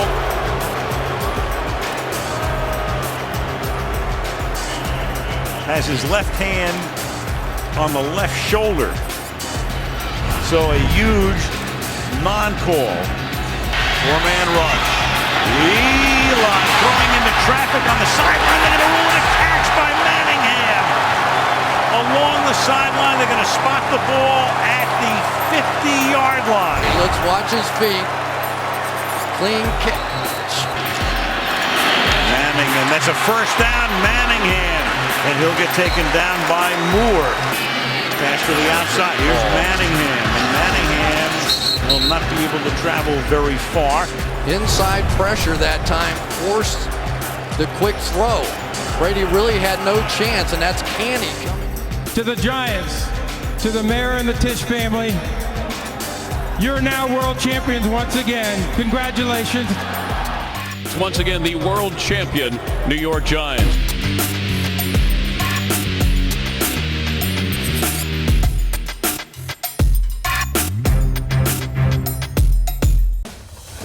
Interested in a career in law enforcement?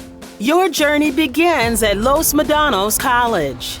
Scan the QR code to unlock your potential and prepare for a future career in public safety as a probation, corrections, or police officer. Take the next step and make a positive impact on the lives in your community. Register, train, and unlock your future today at Los Medanos College.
to you the 50th graduating class of Los Medanos College, the class of 2024.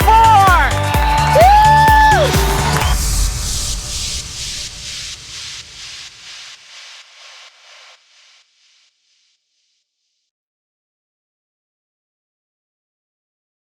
Ball spot on the 42-yard line, 1st and 10, Sean Vasquez came up clutch for LMC, breaking loose for a thrilling 58-yard run late in the fourth quarter against Mendocino College. With just 4 minutes left on the clock, Vasquez turned on the Jets, putting the Mustangs ahead by 3 points and sending the crowd into a frenzy. His explosive burst in a crucial moment shifted the momentum and showcased his game-changing ability when the stakes were highest. Here at Pittsburg Unified School District Transportation Department, our mission statement is every scholar, every day. They deserve nothing less than our best. We drive tomorrow's leaders to school and toward a brighter future. Let's go Mustangs! Go big or go home.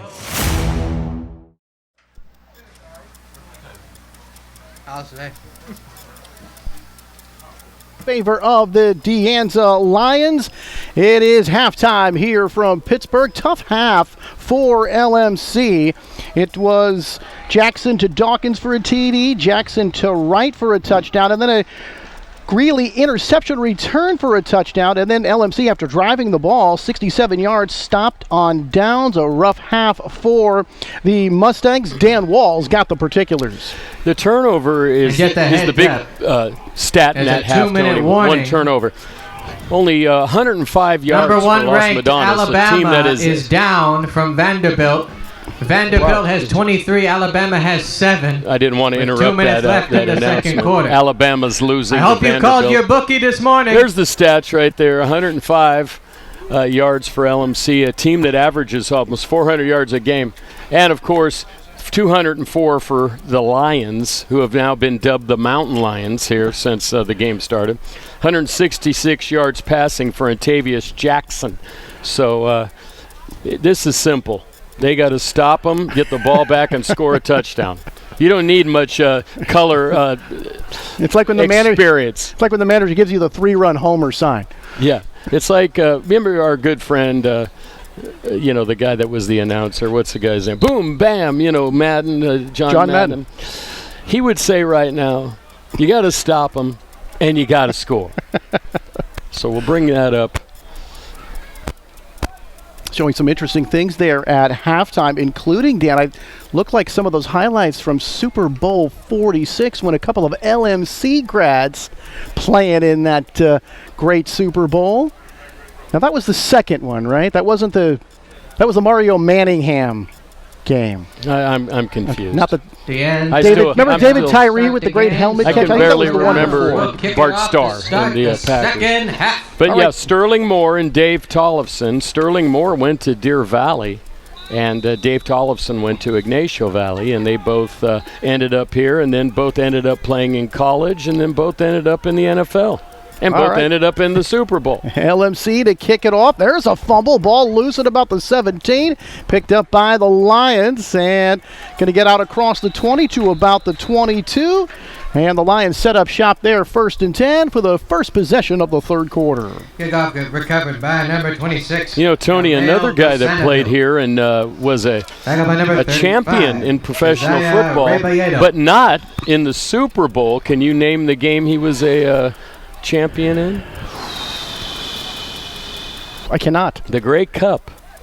Troy Mills played at Winnipeg in the CFL and won the Grey Cup with Edmonton. I can't believe I missed that one. I'm just telling you, But yeah, he played here. I actually have a Troy Mills jersey in my closet in the Dan Wall collection. So here's Anza. Here comes a blitz off the offensive right side. Pass complete. Tackle broken. Turning the corner. Cross the 30. Cross the 35. And a quick hitter here to number 9, Jadahari Young, who makes a nice play for a first down. Yeah, one of the first targets for him today. And like I said, other than what is the longest pass? The game clock, maybe 15 yards. It's one of those touchdown passes. I think that second one covered the most, had the most air under it. Well, but it was, I think, thrown from the 10. So everything is underneath, very safe. That wasn't very safe. Another bad snap. Jackson's going to pick it up, run with it, throw. He's got a man on the sideline. He's got the catch inside the territory of the Mustangs and out of bounds at about the 46. And boy, Jackson, you talk about making something out of nothing. Looked like it was going to be a turnover. It ends up to be a big play and a first down. Well, that was his safety valve, right? He gets out of the pocket, looks over there. No one was covering him. He was wide open. Hakeem Wright, he's caused more trouble today than Dawkins, who's if you read the stats and read the press clippings, you would think he was the guy. He's done very well, but Hakeem Wright has really caused a lot of problems for LMC's defense. It's been a headache for the Mustangs here, and Jackson makes another good play, and now he's going to take off up the middle, and not too much yardage, about maybe 1 on that play. Call it second down and 9. Something's wrong. Ball in by number 3, Antavius Jackson. He looks okay now. His helmet came off. Another. Deanza needs a helmet coordinator is what they need. Due to equipment issue. So Jackson's going to have to come out of the game. They got to bring in their backup. So I think it's. You think they're running the ball in this play? Yeah, I think it's Tion Gardner, number 10, who we saw warming up. Unless they're going to run. Yeah, it is number 10. I was going to say they're just going to run that straight snap back to Tyson Hill offense for a play. There's a handoff. Right up the middle they go. Getting some pretty good mileage out of that. Bowling his way across the 40. And turning that one up to about the 37-yard line of the Mustangs. Close to a Lions first down. It was actually Matt Mitchell who came in for that one play.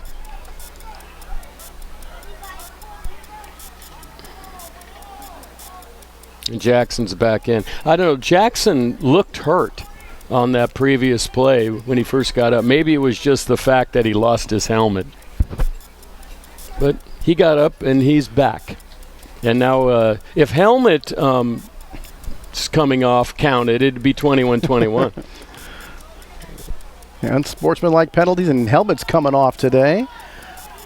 Here's a run over the right side, bowling his way through, down inside the 30, down to about the 25-yard line. That'll be a Lions first down. Number 29, Lammy Constant, tackled by number 10, Alvanti Gallen. So Constant with the run there, and even running into bodies there, still able to make a very good play. Yeah, and Murray ended up with the ball. And we've got another guest here to join us. Going to be Pamela Ralston here at the LMC homecoming game, marking the 50th anniversary of Los Medanos College. And handoff going left side, trying to turn the corner, and does, and picks up another Lions first down. And joined again here by Pamela Ralston. For 50 years, Los Medanos College has been at the forefront of helping people achieve their dream, whether it's getting on the path to pursuing degrees or launching well-paid careers in fields of critical importance to our region. Pamela, welcome to the broadcast. Great. Glad to be here. So tell us about this 50th anniversary and all that's gone into this. Well, Los Medanos College is the youngest college in Contra Costa County's district, and we're thrilled to be here celebrating 50 years and recognizing the value and importance that we play in our community, and being able to do it by rooting on the Mustangs on one of the hottest days of the year. And that's the Lions into the end zone. Apparently no signal yet. And now we have flags flying, and we've got some things to sort out here. So besides today's homecoming game and the party we saw earlier today, how else is LMC making this anniversary? Well, we've been using it to help prop up an incredible foundation that makes sure that we have additional support for all of our students. So the Los Medanos College Foundation is running a 50 for 50 campaign this year. And you can go to our website, losmedanoscollege.edu, and be able to check out how to give. Personal foul, face mask, defense number 1. And we're really excited about that, so people can donate $50 once. They could do $50 a month. They could do 50 times 50, bring us in a big cash. And of course, if there's anybody interested in doing a lot of big work, they could do 50 times 1,000. And Lions going over the Goal line, I think, no signal just yet. I think they're going to mark them just a bit short. So are you a big sports fan? I am. I'm a huge LMC Mustangs fan, and I'm thrilled to be able to be out today supporting our scholar athletes and helping work with the college that makes sure that they see not only their athletic future, but their scholastic future. And we transfer a lot of these young people off to the next big part of their lives. That's what it's all about, getting to that next level. So also some other good teams here at LMC. Tell me about little women's soccer and baseball having some success as well. Right. We've got 2 incredible teams playing this season. Women's soccer, men's baseball. We've got a historic set of wins behind us, and we're looking forward to finishing off our seasons really strong. Now, I've got some notes here that says that you were an athlete too, and a skier? Well, I'm a Northwesterner, and so I grew up loving skiing. So it's a little bit harder now that I'm down here, but it always keeps it alive. Not a lot of ski resorts open near us today. 3.5 hours away, not that far. It's nice to remember that kind of cold, though.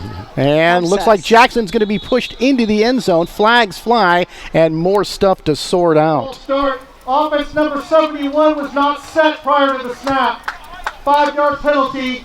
Repeat first down. So thanks so much, Pamela, for coming by. And anything else you want to say? Well, I just want to say go Mustangs. And I'll tell you, we're so happy to have you two here helping make our day work. So thanks a lot. We're happy to be here, too. Pamela Ralston, thank you very much. Thank you very much. It's the last time anyone's thanked me for being anywhere in about 20 years. Well, we're glad that you're here. Well, thank you. I appreciate it. All right, the Lions going right down the field here.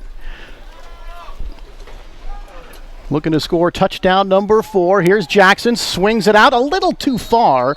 Looks like he was trying to get the ball to number 29, Larry Constant, and just overthrew him a little bit. You know, Larry's one of those guys, if he gets the ball a lot, he'll be a constant threat. I knew you'd enjoy that one, Tony. Boy, Dan, I tell you, I don't want to encourage that sort of thing. Oh, thank you. I don't want to encourage it either, but you know. Here, Jackson, handoff, Constant caught in the backfield and dropped. Nice penetration by the defense. William Baldwin, the safety out of Freedom over there in Oakley. So one of the local guys comes up and makes a play. And number 10, Alvanti Gallen.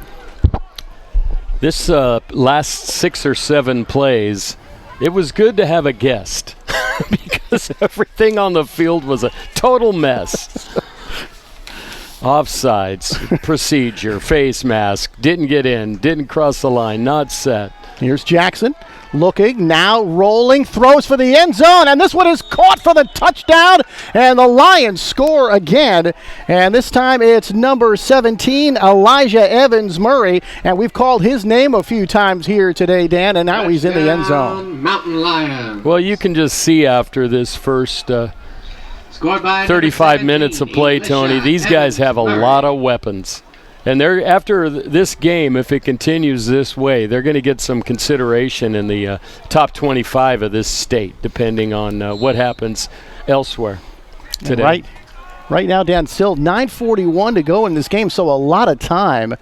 But the Mustangs have got to get it in gear here because right now the route is on. Snap, spot, kick, hole it. It is good. Knocked through by number 36, Tim Blackmore. He's 4 for 4 on the point afters. And with 9:41 to go, it's a 28-0 De Anza lead. You know, Tony, we talked about the 4 or 5 guys. By no means is there only been 5 great athletes here. But you probably don't have enough time to talk about everyone. That's why we focused on the ones that we have. But there's been some, Van Boschetti was the coach here for a lengthy amount of time, and he did well. And one of the original football coaches here, Don Catanasso, was tragically killed in an accident back when we were in school. But he was a big, tough guy, taught weight training. Actually got me up to lift about 250 pounds. If you can believe that. I have a hard time lifting a beer, but I still try. Were 2 guys helping you? No, 3. But actually, he was a fun guy. He was one of those big, loud, gregarious coaches. And Tom Strain was the baseball coach here when I was here. Marv McKean also was the football coach here. And Marv was a really good guy. Here's Blackmore to kick off. Chance at a return here, taken at the 5. Cross the 10, 15, 20, 25. Cuts back up the middle. Cross the 30 to about the 31. 21 yards on that return for Los Medanos College. They'll set up shop first and 10. 12, Kanye Henry. And now, Tony, it comes down to we need to do something positive. We might not be able to come back in this game. 28 points is a lot. They're going to need some help. They're going to need a turnover. But it would just be nice to get some positive drives going into. You still have 5 games to play. First down, Mustangs. Wind's starting to kick up here a little bit. My papers are flying. All right, Deathridge, hands off, going up the middle, just a couple of yards again. So a short run there. And that is Jordan Barbadillo again. Number 34, Jonathan Andrade. Yeah, see, they're going to a hurry up now. You got to figure that's the right thing to do here, needing 4 touchdowns. Deathridge in that shotgun. Here comes the rush. Throws deep down the field in double coverage and nearly intercepted. Ball goes out of bounds. And boy, that was nearly picked off by Tion Gardner, number 10, as the pass was intended for Kalani Sandoval out of Benicia High School. But that time that ball kind of floated up there, Dan, and the safety was over there as well as the cornerback and very well covered by the Lions. Yeah, the safety made a nice play there. And every time he's thrown a deep ball, there has seemed to be 2 guys there double coverage for the Lions. Second down, Barbadillo, there's a fake to him. This one is going to hit the defender. And right on the arm, it hits number 12, Kanye Henry, who is right in the hip pocket of the intended receiver. Fourth down, and that is going to bring up 4th down and a punting situation here for LMC. See, as I said, they're just really not anything positive coming out of this game so far for LMC, unfortunately. So LMC coming in at 3-1, beat Cabrillo 31-16. They led that game 24-7 in the third. Their only loss was to Monterey Peninsula 44-26. That game was tied at 20-20 in the third quarter, but an interception return and a field goal helped Monterey Peninsula pull away there. Here's the punt, and it takes a long time to get that ball off the foot. That ball is going to hit at about the 40-yard line, exit stage right, out of bounds at the 40, and here comes that De Anza offense again. Don't forget to head Tony, down I'd like our to say concession hello stand to before Chris it closes. Shipe's uncle, the legendary Jim Shipe, or as we like to call him, Jeff Bridges. Because until I see him in a photo with Jeff Bridges, I still think they're the same guy. And this is why. And I told Chris this earlier this week. The night of the Big Lebowski premiere, he wasn't at the Pitt game that night. So I'm telling you, I don't. And he was a great coach at Pittsburg. The Shipe family, of course, great family out of Pittsburg. His dad, Jeff, and Uncle Jay and cousin Dave, who I used to manage one of my bands. Dave played bass in. Boy, Dawkins takes that hitch pass down the sideline, but now a couple of flags flying right here in the middle of the field. Something going on there in the interior. So we'll check the flag, and right now, team's not walking down the field, so I'm thinking this is going against the offense. This is usually holding. That's what all the guys that make a lot of money always say. This is coming in the territory of holding, Tony. So the Lions coming in at 4-0. They've won 3 of those games on the road. Beat Gavilan in the opener 49-14. It was 35-7 at the half. So apparently the Lions kind of used to this sort of thing. Yeah, they've scored a lot of points, racked up a lot of yardage, 4-0, and like I said, they win this game by this amount, and they're going to get some votes in the top 25 in the state. Play. Bolton on the offense. Holding. Offense number 9. The penalty is declined. Personal foul. Unnecessary roughness. Offense number 64. 15 yards from the previous spot. Repeat, first down. So they'll take the 15-yard penalty and back them way up. And, Dan, what LMC needs right now is a turnover. Oh, big time, especially down here. They need one of those snaps to go awry and for one of the red shirts to pick it up. That might be Deanza's, other than penalties, their only real problem today was a couple of snaps that went over Jackson's head. Out to the wide receiver, another one of those hitch passes, Dan. It's going to go across the 30, pick up some pretty decent yardage there, and Jahari Young, the wide receiver, on the catch. Another timeout. It looks like another injured player down there. Yep. Must be near the sideline. I think it's number 12 for LMC. Yes, it is. An official's timeout here. So Daniel Evans. Looking back at that De Anza game log, they also played Cabrillo, beat them 36-9. A couple of TD passes in that game for Jackson. Mountain Lions. Told you about Jackson coming in with a whole lot of points. Came into today with 13 TD passes.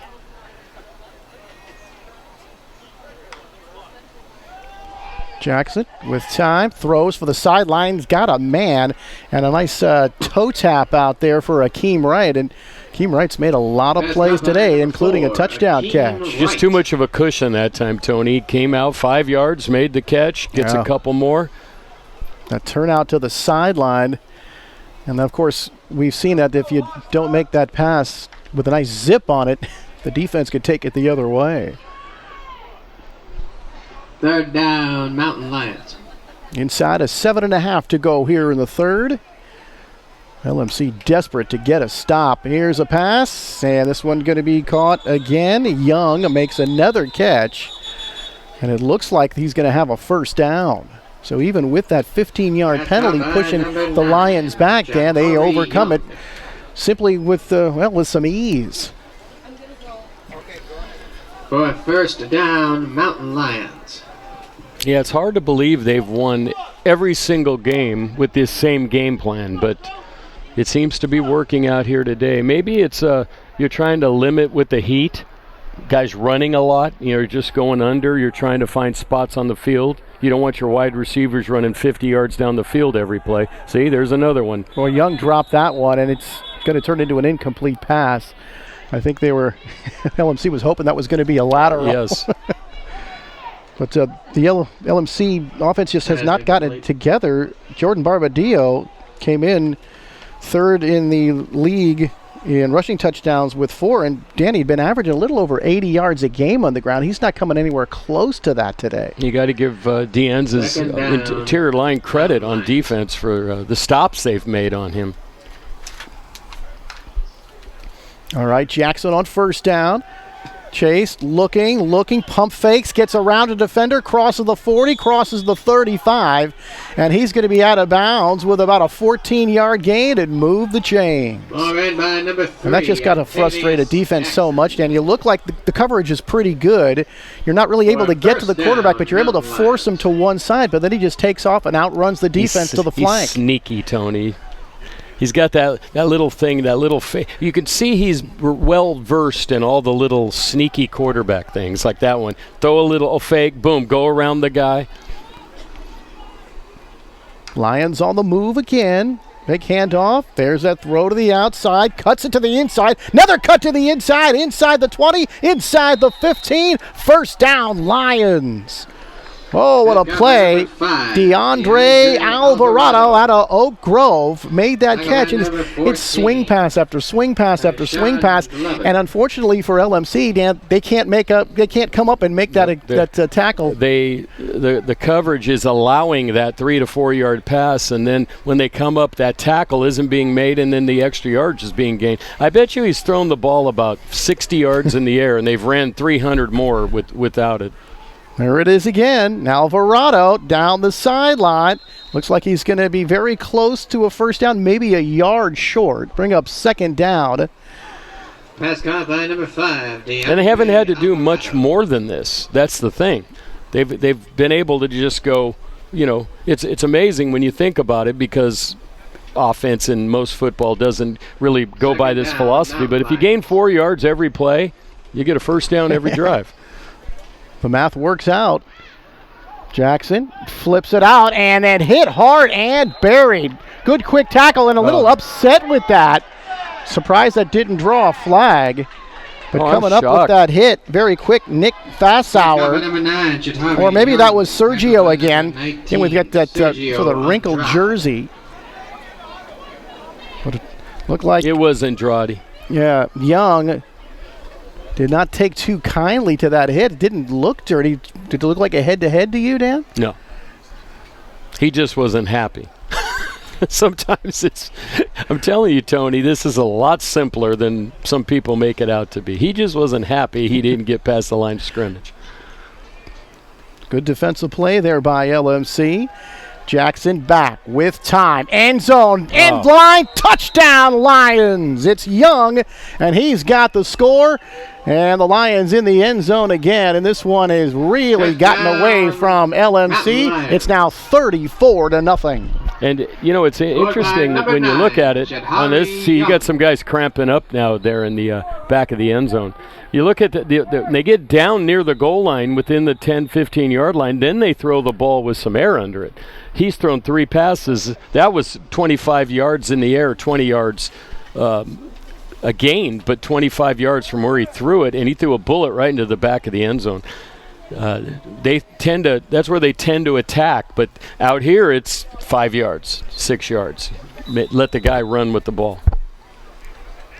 All right, here's Blackmore for another extra point. His leg's going to be more tired than Jackson's arm. Snap, spot, kick is good. And with 4:19 to go here in the third quarter, it's a 35-0 Lions lead.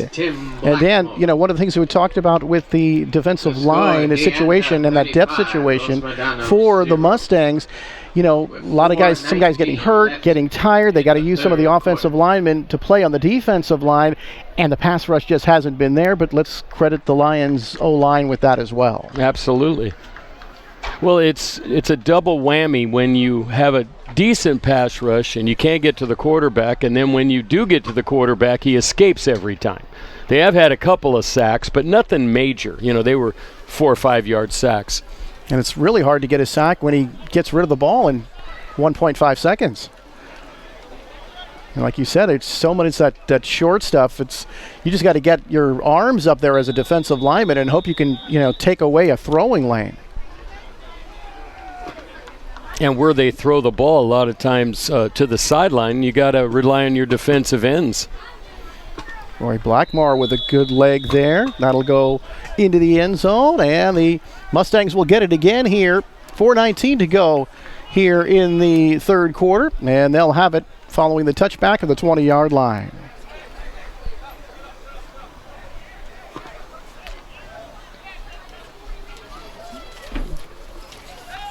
Do you know what college Chris Shipe went to? Kick results in a touchback for first down. Did you get that on your Humboldt State? Up north. Throw to the sideline, complete, cross the 30, 35 to about the 36. 11 yards and a first down here for the Mustangs as they move the chains. 11. And on that catch, number 11, Simba Dembuaya, the wide receiver from Tomball Memorial in Cypress, Texas. Last name spelled Dumbuya. And I'm pronouncing it Dembuaya. I'm glad you did that one, Tony.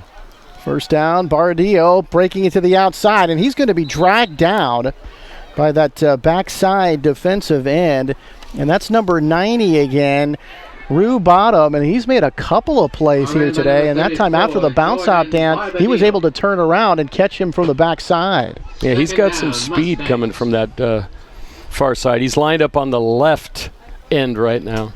Like a stand-up defensive end, and here's a throw. This one into the ground, a dirt ball there No chance at a completion that time, and that'll bring up third down. You know, now watching that play compared to what De Anza does is the pattern was cut off about 8 yards down the field, whereas De Anza doesn't go that far. They only go about 4 yards down. The pass is there, and then they gain the yardage after. So something to watch here as LMC moves the ball down the field. So Mustangs that won some awards last year. All Pac-7 conference. Here's Deathridge throws and hit as he throws. This ball wobbling there toward the sideline. And third time he's been hit as he's thrown the ball. And that one came out ugly. Fourth down, Mustangs. So that'll bring up fourth down, and the Mustangs forced to punt yet again. And some of those all-conference awards, Marquez Singleton got that last year. Wide receiver and all-purpose. He was a unanimous selection. But others, Brendan Bush, the quarterback, Alex Bush, wide receiver, John Rigow, Christian Merriman, among others. So a lot of Mustangs from last year celebrated as all Pac-7. Here is the punt. And over and coming to about the 35. And we'll be down inside that 35 at about the 34, and that's where the Lions will set up shop again here. 3:06 to go in this third quarter.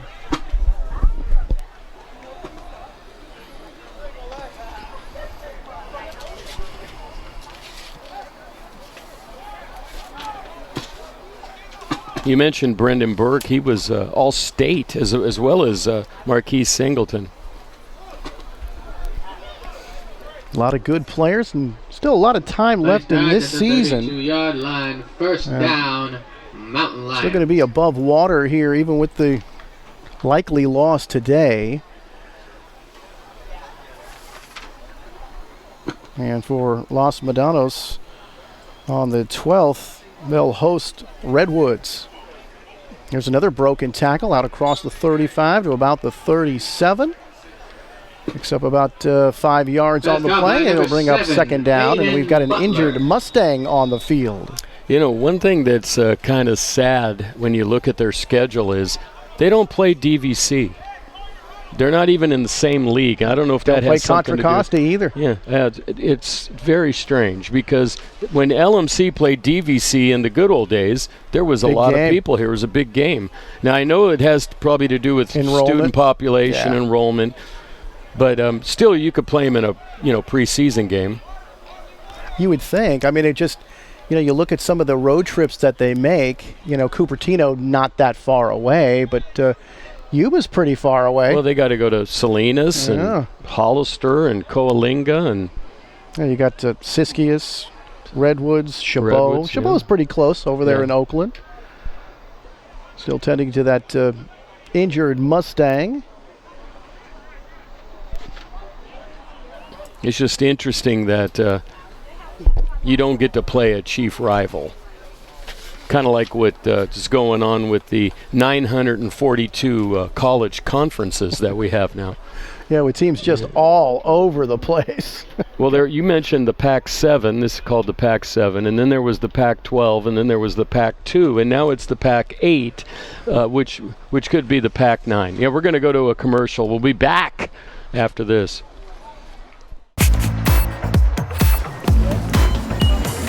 My future is keeping us healthy. My future is preserving peace. Take charge of your future with more than 90 programs and free tuition for full-time students. At Los Medanos College, the future is ours. Start now at losmedanos.edu. My future is in healthcare. Mine is by design. I'm literally building my future. With more than 90 programs. And free tuition for full-time students. The future is ours at LMC. All right, following that injury to Javion Smith from Antioch High School, we resume play.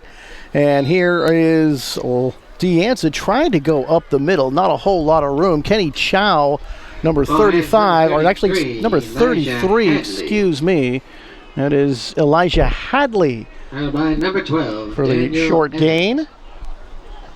And it has been all De Anza all afternoon. They lead it 35-0. Yeah, there's never been a point in this game where you thought they were out of control of it. They basically went down the field, stopped LMC a couple times, intercepted the pass, and there's really been nothing in the second half to turn the tide in the Mustangs. Here's another 4-yard pass that got them 9 yards. And it's Wright again. Akeem Wright again. Boy, he has been very busy. But that formula has remained the same, Dan, with those short passes. And it's been very effective. And they've got some of those going down the sidelines as well. It's really with the touchdown passes that they've gone a little bit deeper. First down, Mountain Lions.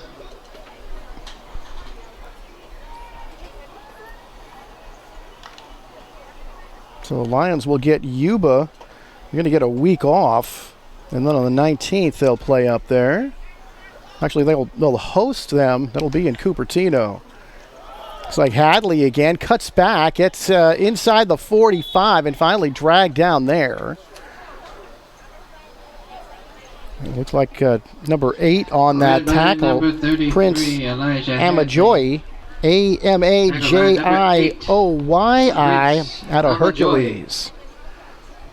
That's about as close as you're going to get with that one, Tony.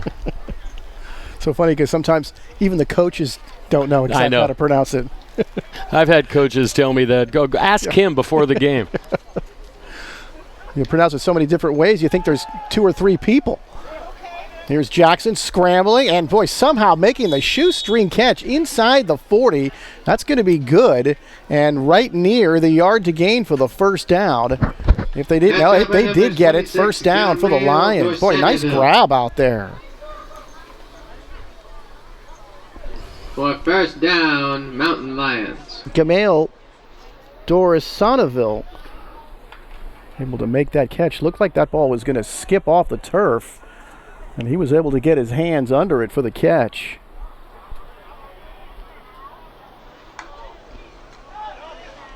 To the outside here again, and stretching forward to the 35-yard line to make it about a 3-yard gain there.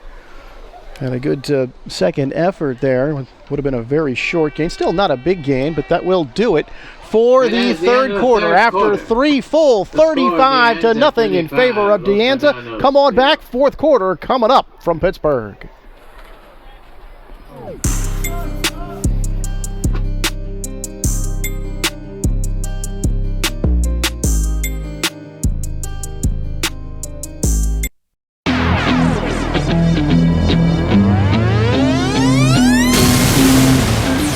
Christopher Nelson was an absolute force on the Mustangs defense, consistently punishing opponents with his elite agility and lightning-quick reactions.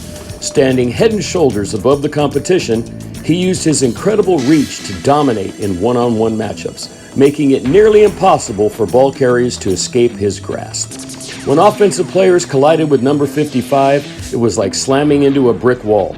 Momentum stopped, and the play ended right there. Nelson was the definition of a game changer on defense.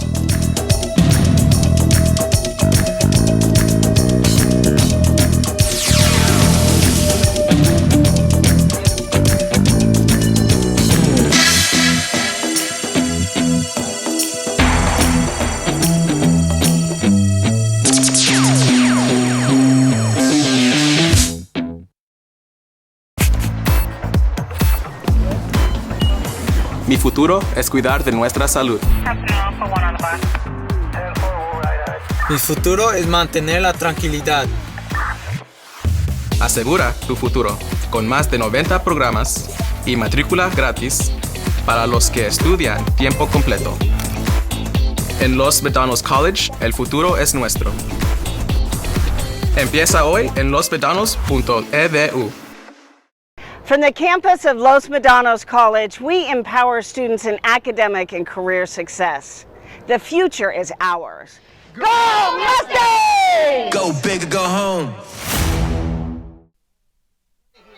taking that ball down to the 1. Aiden Butler on the reception. And Dan, you talk about the short pass. There was a longer one right there. And right now the Lions about to punch it in. I've joined with Katie Berryhill. Katie, an astronomy professor and director of the LMC Planetarium. Tell us what that's all about. Yeah, so we have a planetarium. It's kind of rare. Not many schools have them, but all 3 schools in our district do. And all of our classes here at LMC are taught in there, so students get a 3D view of the night sky. Ooh. And they can simulate moon phases and all sorts of things. So touchdown here for the Lions. That is their 6th of the game as they expand their lead. Please continue. So with the star projector, we can simulate the nighttime sky from any place on Earth, from any time on Earth. And so it's kind of an immersive way of viewing astronomy. It's 50 years old. It's built the same year as the college. And about 20 years ago, it got a big upgrade thanks to the community. And in January, we're getting a little upgrade. So can you name all the constellations? All the northern ones, anyway. I just know Big Dipper, Little Dipper, and Orion. That's the one. That's a great start. Yeah. I actually took that class when I was here in 1979. People have always accused me of being lost in space. So. And the kick is good. So your shirt says Student Athlete Academy. What's that? So I'm part of a new LMC learning community called the Student Athlete Academy. It's a pilot program at the moment to make sure that student athletes get the best educational experience possible. So it's the newest learning community, but we actually have 5 others. We have the Honors, Puente, Umoja, Transfer Academy, and Mesa for STEM majors. And so it involves a collection of general education requirements taught by faculty who have a special interest in teaching student athletes, and they're all scheduled to align with their practice and game schedule so they don't miss class. Oh, wonderful. Yeah, student athlete, that really is, it goes together. Yeah, absolutely. Outside of LMC, are there other places you share your astronomy expertise in the community? For many years, I've been a NASA Solar System Ambassador. It's a volunteer program that helps NASA with their requirement for public education and outreach to share their discoveries. And I do a variety of programs at local libraries, presentations, family programs, such as for the last spring's solar eclipse, letting people know how to view and what to expect. And I've also done public lectures about various NASA missions. I've heard of Halley's Comet. That's what I know. I've heard of Fraley's Comet, but that's it came by in 1986 last. And it's due again when? 76 years after that. But we have one in the sky right now. That's one of the things I always hear about. And the eclipse, is it true you can't look at it? The only time you can look at a solar eclipse is during the few minutes of totality. If there's any bit of the sun poking out from behind the moon, it is not safe to look at with unprotected eyes. Katie, thank you very much for stopping by. Katie Berryhill with LMC. Thank you. Thank you, Katie. All right, back to football action here. And right now, LMC trying to put some cosmetic surgery on this one, Dan. And I guess maybe get a little momentum going into next week. Don't they have a bye next week, or is that De Anza? I thought that was De Anza. Okay. Yeah, you need something to take into the locker room after this game, because so far there hasn't been much. Yeah, on the 12th, Los Medanos will take on Redwoods. The 19th, they'll be at Siskiyous. And it is the Lions, I believe, looking at a bye here coming up next week. And to get to the outside here, pushed out of bounds as we tick down to the 13-11 mark of this fourth quarter. Anthony Schultzel and Dan Wall with you. And Dan, it's been a while since we've done this together. Well, I actually retired, Tony, and you guys drug me back out of retirement. I felt like I was in The Godfather. Just when I think I'm out, they pull me back in. There's a gain getting up to about the 36-yard line. Ball in by number 34.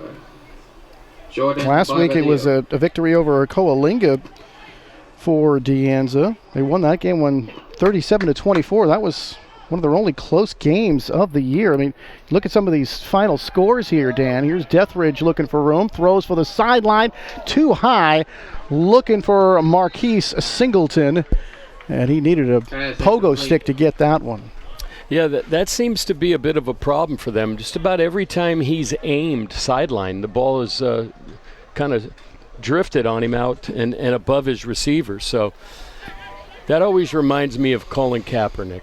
If you remember, when Colin Kaepernick was always great when he was running, even passing. But when he stood in the pocket and threw, the ball just soared. It's funny because field, number 18 in the offense was covered up. 5-yard penalty. Repeat, second down. A penalty. He'll get second down over again. Looking at that win over Coalinga by the Lions. And Coalinga actually led that game 17-16 at the half, but Hadley and Young both caught TD passes from Jackson. And then Antavius ran for another one, and they kind of ran away from Coalinga. Here's Deathridge, and he is caught, and he is thrown to the ground. And the tackle made by number 18. Looks like Ahmed there making the stop. 18, Anas Ahmed. Third down, Mustangs.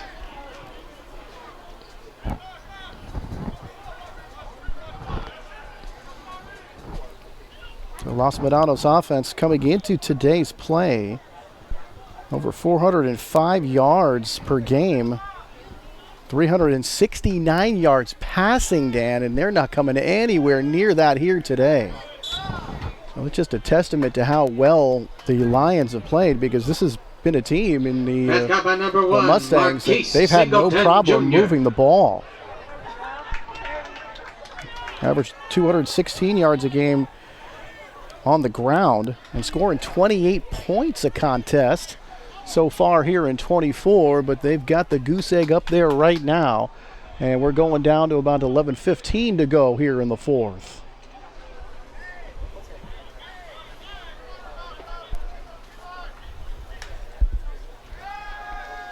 Throws over the middle, tipped and going to be incomplete.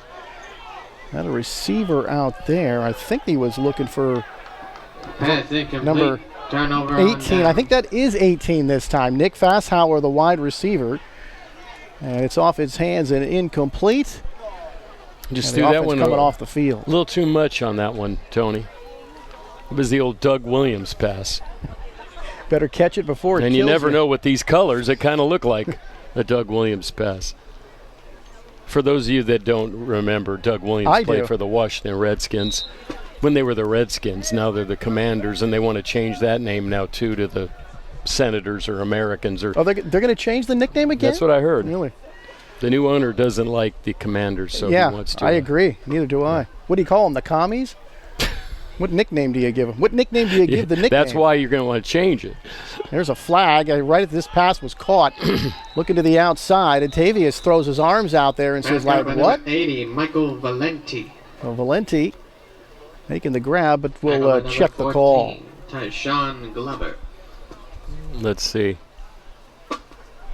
This is one of those ones on the far sideline like that. It could be a illegal block or a procedure. Offense, 5 players in the backfield. 5-yard penalty. Repeat, first down. You know, one of the things I always wondered about football, because, they make it so complicated. Who cares if there's 20 people in the backfield or however many, 11 people in the backfield? Who cares? I've always been found it very curious with that 7 men up on the line of scrimmage, because what advantage does it give you if you don't have that? Exactly. I mean, the first 5 guys have got to be where they're supposed to be. Why can't you have 5 guys next to the quarterback if that's what you want to do? Oh, Jackson getting away. Scrambles to his right, pump fakes, throws, and he's got Headley at about the 40-yard line, and he is taken down by Pris Emajoyi. The linebacker makes the stop. Big hit right there at the end of that play. Tackled by number 9, Andrew Andrade. And I'm just kind of wondering here, if you're D'Augusto, how long do you stay with some of these starters here, Dan? The worst thing you could see right now is one of these guys getting hurt. I would say after this drive, Mr. Jackson needs to retire to his nice suite over there under the umbrellas. Play action fake, throw to the outside, complete down the sideline again. Boy, Dave, they've got a lot of mileage out of those sideline passes. And unfortunately for the LMC defense, they have not been able to close quickly enough to put a stop to those rack yards. Well, This kind of shows you the difference between, high school, JC, college, NFL. You can't throw that pass 20 times in an NFL game. It'll be stopped after the first time. But here, look at the cushion over there. He's 10 yards off the line. Headley picking his way through, cuts back, almost breaks a tackle, but gets all the way inside the 35 down to the 34-yard line. What a run by Headley. Ball ran by number 33, Elijah Headley. And that's the one thing we really didn't anticipate in this game was their running game. Their running game has been very, very good today. First down, Mountain Lions. Very.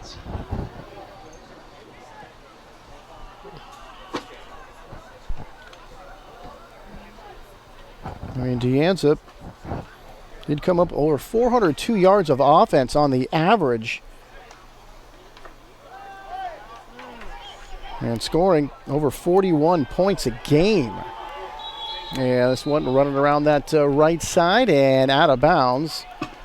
And it looks like it's going to be number 7, Aiden Butler. That's caught by number 7, Aiden Butler. That's going to set up a first down and goal out of bounds here with 8:02 to go. For first down. At this point, Tony, it's almost like, what do you say? Yeah, let's just. This one didn't work. No. Back to the drawing board. Remember that we're still having a good year. We still got a lot of good players, and there's several games left to go. Jackson, Headley over the right side, trying to turn the corner, and it's going to be closed down there pretty quickly. And running to that side from that right hash, Dan. Another flag. There's another flag there, but, that's a short side of the field. You can use that sideline as another defender. Have you ever noticed the refs, like when it's holding, you kind of throw it, and when you do something else, you kind of throw it. But when it's like that, you throw it way up in the air. Like, this is not a good penalty. A much more exaggerated motion.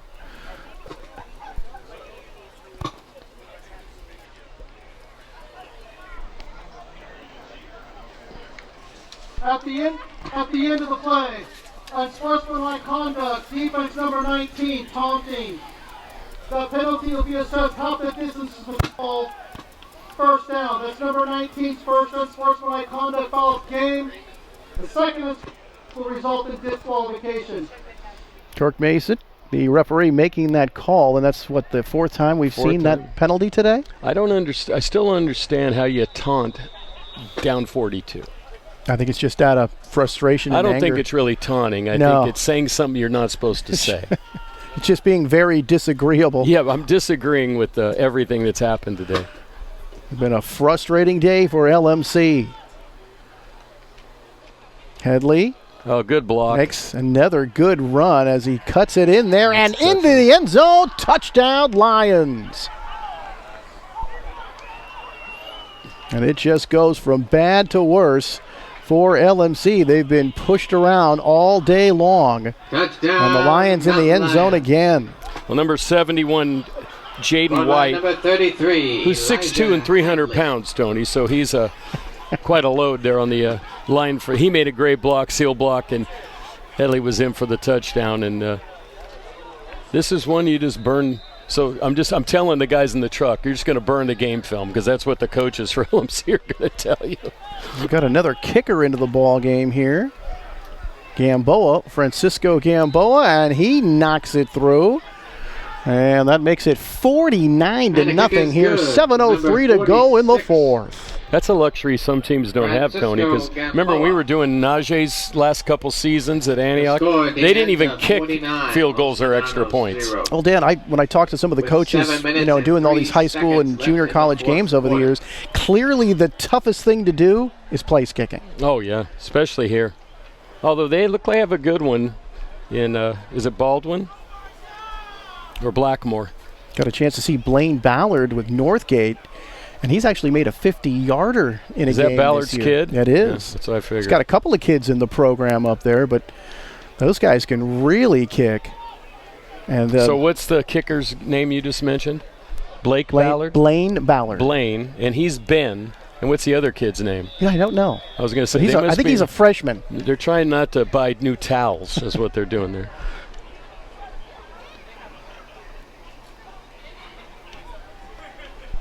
And here's the kickoff from Blackmore. That's the 30. Gets away from a defender up near the 30, I should say. They're going to sort of just short of the 30 at the 29.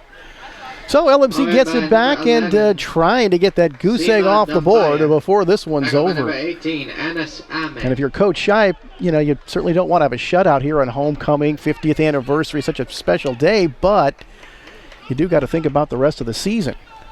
I just don't know what you can, really do right now. I mean, what do the running game hasn't done much. The passing game doesn't done much. I guess you just you got 7 minutes of free play to try to find something, but you're not winning this game. Going to try to run over the right side. I think that was Null again. 5 shirts around him. And Deanza continues to be awfully difficult to move the ball against. No. And again, just to reiterate, this offense for LMC came in doing really, really well and just getting nothing done against the Lions today. 11th in the state in offense. They were ahead of Deanza. And when you're making those rankings, Dan, when you look at a performance like this against such a good LMC offense, you're really going to raise the stock of the Mountain Lions. There's a catch on the slant pattern. Going to be able to cross the 40 to about the 44. That'll be good for a first down. And I'm thinking, by number 15. Yeah. On Alex De La O. Alex De La O making the catch from Encinal out in Alameda. There's 3 Encinal players on the offense here.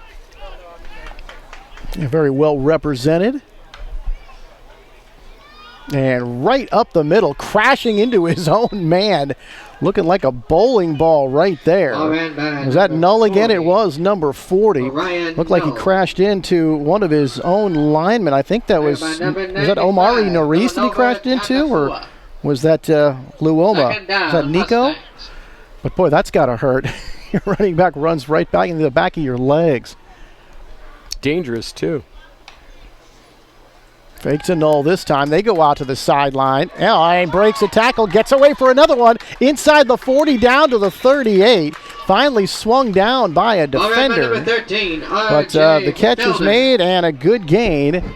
And that will be a first down for Richard Felder. RJ makes the play. Called his name a few times here today. First down, Mustangs.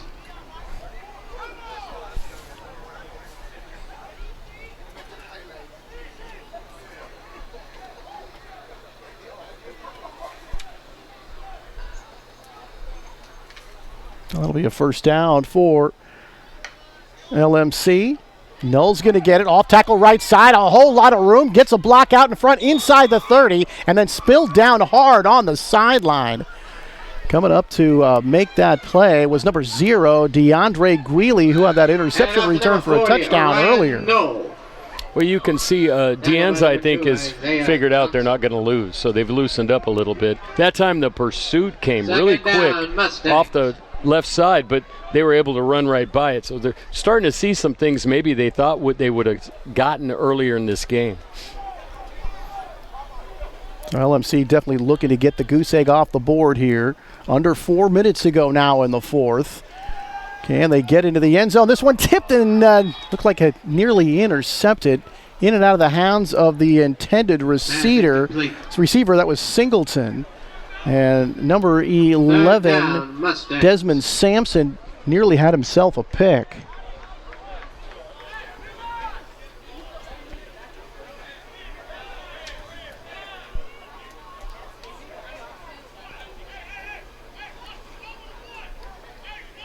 So a few months back, I was contacted, and here's Null going right up the middle, picking up some yards. Told that LMC might want to put together some games, so I'm thinking to myself, round up the usual suspects. Oh, you want Dan Wall to come out of a retirement even more? Well, it starts next Saturday, Tony. Although I could have done this game and still made it, but of course the Sharks will be back. Oh, so. NHL hockey. Dan will be there Thursday and Saturday for the opening weekend. Now, you still have season tickets? I don't have full season tickets. I share a package with one of my friends up there. I go to about 15 games now. Here's Null going up the middle, plowing ahead. He'll get to the 20-yard line as the clock now ticks under 3 minutes to go. 40, and that is not a graphical error that you see. It really is 49-0 in favor of the Lions. Second down, Anza Mustangs. scored on their first 2 possessions, and on the 3rd possession for LMC, Greeley had that interception return for a touchdown, and it has just never gone uphill. But here's a touchdown hit and knocked down in the end zone, but that is going to be a touchdown for LMC, and the Mustangs are on the board. Touchdown, Mustangs! Kalani Sandoval with a touchdown catch. That is 6 points for the home team. Number 0, Kalani Sandoval. Number 0. So Deathridge gets the touchdown pass, and the Mustangs on the board here. So they finally got something positive out of this game, Tony. Now that maybe you can build on that and say, look, what we did. The only problem, of course, is who's playing for De Anza at this point. Is this the backups? All that stuff comes in. Right now, it's just the fact that there is not a 0 on the board anymore. Makes you feel better. There's the kick. That is up and good. It's 49-7, 2.5 to go. Number 33, Michael Guzman. So Guzman able to knock that through. The score, De Anza 49, Los Medanos 7. And I think certainly if you're on the Mustang side, you just don't want to see that shutout. I agree. Quarter.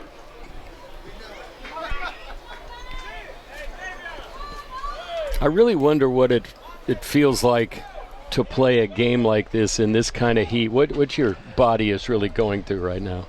There's got to be something going on that sideline with the trainer and certain drinks being get your fluids. Like you were saying, Dan, you want to sort of limit some of these pass routes. You don't want these guys, doing wind sprints all day. But just those interior linemen, that constant banging, that's just got to wear you down. And then, in fact, you got to chase the quarterback all the time. Boy. Yeah, there hasn't been, 2 or 3 passes more than 30 yards down the field in this whole game. Daryl LaMonica is not happy with this. The Mad Bomber. Or Al. Uncle Al. Boy, so many sports going on right now. You sports fans got to be loving it. Baseball playoffs, football at all levels, hockey starting. Basketball starting. Oh, my God. Actually, the Warriors play their first exhibition game later tonight. And cuts back up the middle, finds a seam, and gets out to about the 49-yard line. Excellent return. And that is that is not Ahmad. That is Greeley. Number 0. Boy, he found a little opening, Dan, and exploited it very quickly. Special teams have not been a problem in this game so much as they are for the 49ers in every game. Well, the special teams that I've noted has really been the place kicking for the Lions. They were, 7 for 7 on those extra points. And that was Tim Blackmore doing most of that work. Boy, looking to throw the ball here. Now they're going to hand it off. Tripped up, stays on his feet, gets across midfield, fighting for more yardage. Ben Shepard is now in the game. Not to be confused with the bass player for Soundgarden, Ben Shepard. And nobody was going to do that. I didn't know. Only me. On the carry, Logan Kern, number 24, out of Sequoia. And you see how hard he's fighting for those extra yards? Of course, guys, football, you practice and you practice and you practice. When you get a chance to play, you want to make every bit of it. There's going to be a timeout, and we'll toss to a break. 2 minutes to go here in the football game, 49-7 in favor of De Anza. With more than 90 programs, degrees and certificates, online, hybrid and in-person classes, and free tuition for full-time students. At Los Medanos College, the future is ours. All right, last 2 minutes of the ball game. De Anza with the football. There's about a new quarterback into the ball game. And looking for some room. Dragged down. And that is Ben Shepard. By number 13, another thing I wanted to point Shepard. out to you, Dan. Another wood 5, on the Los Lomas team. And boy, when I was thinking about, oh my God, another. How many of those have gone through that program? I reffed a game where there was a wood a couple of years ago, and I was reminded by Mrs. Wood, who's our all-time favorite mom in the history of high school sports. How many more could there possibly be? Well, before too long, I'm sure we'll have some of the grandkids coming out as well, right? And whistles blow this one dead. Shepard looking back at the referee, and it's going to be a delay of game. 13, 5-yard penalty. Repeat, third down. But it's just kind of funny when, thinking about so many of the years that have gone by, and we did those games so long ago, and there was one of the brothers, and there was another one of the brothers. What was there, like a half a dozen of them? Yeah. Most of them were the quarterback, too. What's this one play? I don't believe he got into the game. Oh, okay. I could make a couple of jokes right now, but I'm not going to. Dan, ours is a family show. Yes, that would be fun, but we'll wait. Shepard takes a low snap, handles it. Now he wants to run up the middle. And Ben going to push the pile close to midfield. And we're down under 40 seconds, and that should be it. They do not have to run another play. Number 92, Los Medanos, to cover one play. Equipment issue. We've had more equipment issues in this game than I can ever remember. Yeah, equipment issues, unnecessary contact. Personal foul. Personal fouls, that's what I meant, yeah. I'd like to hear what was said during those personal fouls. Now they are running the clock down under 10 seconds. And that will do it on the 50th anniversary of LMC College and their homecoming day. It's been all Lions, a final score of 49-7. Dan, thanks so much for joining us. The game. And so many people that played a part in putting this all together. I want to thank them. Ron Carter for all his good work. Chris Verdugo. Juliet Casey, who the marketing director here at LMC, who I contacted earlier after being told that she was interested in doing some of these games. I want to thank her for all her support. And hopefully we'll be able to bring you some more games from LMC as time goes by. For all of us here at Contra Costa TV, for Dan Wall, I'm Anthony Schultz saying good afternoon from Pittsburgh. College of the Brentwood.